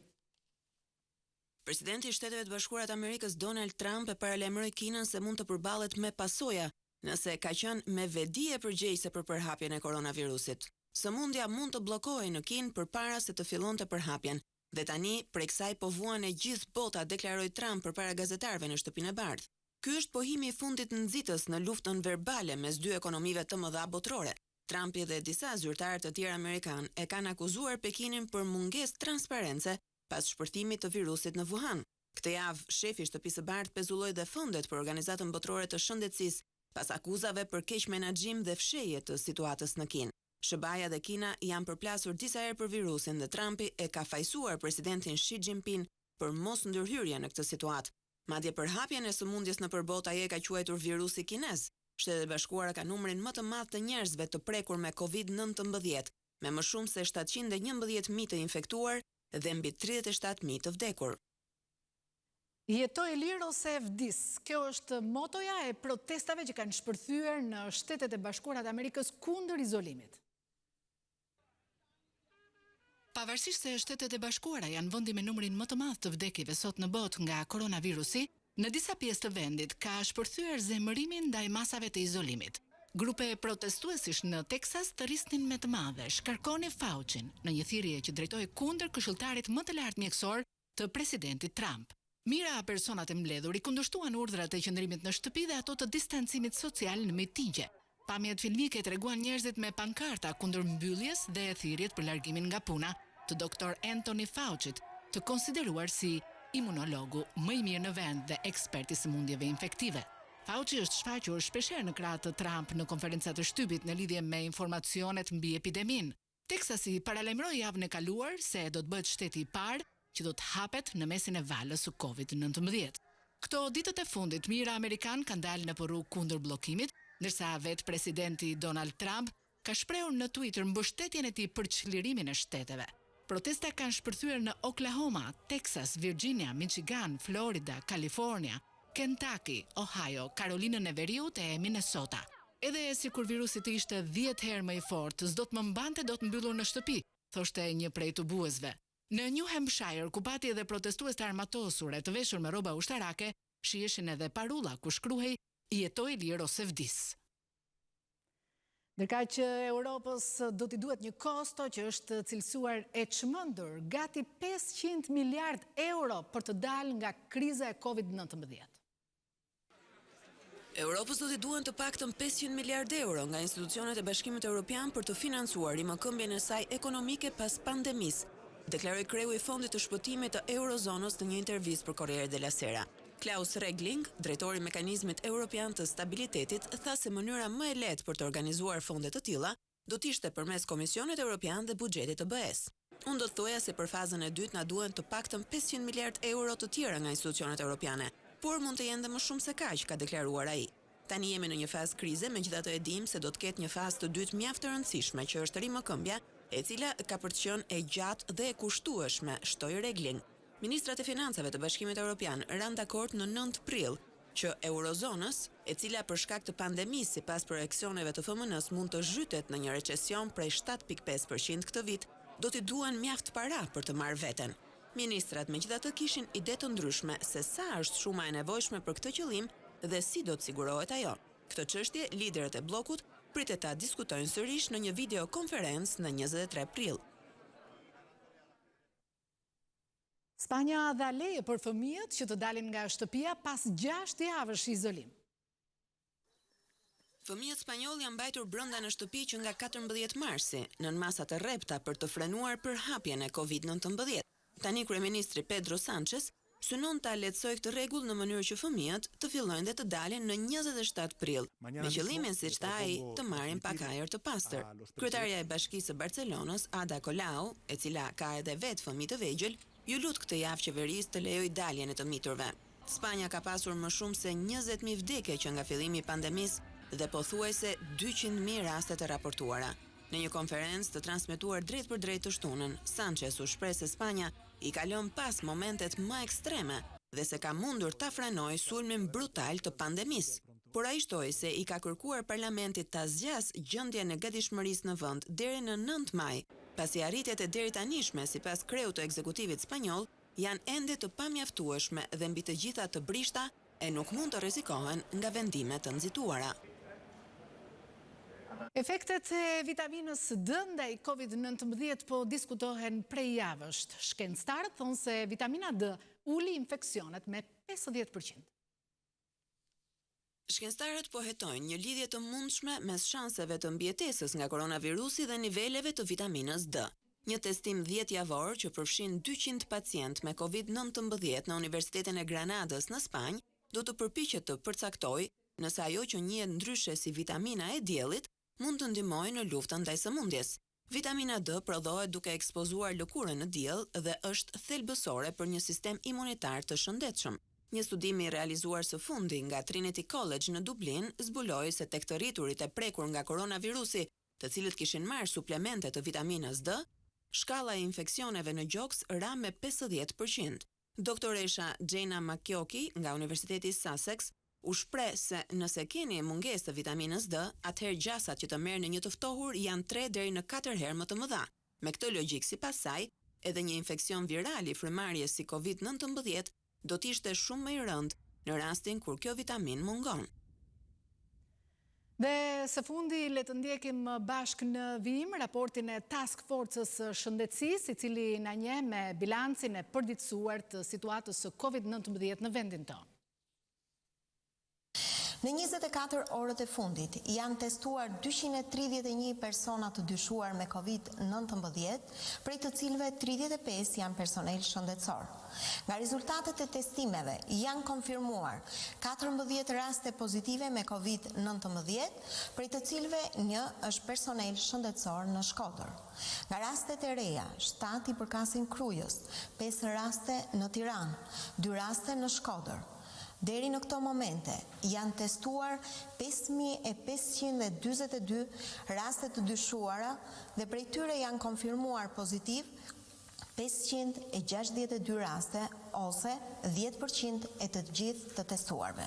Kjo shifër tregon edhe një herë për një kontroll të mirë të epidemisë dhe për një numër krejtësisht të mjaftueshëm testimesh për të vlerësuar sëmundjen. Gjatë 24 orëve të fundit, 12 pacient janë shtuar listës të shëruarve, duke e çuar numrin total të tyre në 314. Aktualisht, në vendin ton, janë 222 persona të infektuar aktiv dhe siç shihet, numri i të shëruarve është më i lartë. Kjo tendencë tashmë vazhdon pa luhatje prej më shumë se një jave. Të nderuar teleshikues, kemi mbritur në fund të transmetimit maraton të Departamentit të Lajmeve në Top Channel dhe pikrisht përpara se të ndahem, dëshiroj edhe një herë të uroj gjithë komunitetin ortodoks në Shqipëri gëzuar Pashkët, por gjithashtu ju kujtoj të qëndroni në shtëpi, jo vetëm për të festuar këtë festë të bukur, por sidomos për të ruajtur shëndetin e gjithë secilit prej nesh. Dhe qëndroni në ekranin e Top Channel për të ndjekur transmetimet tona në vijim. Bashkë mirupafshim.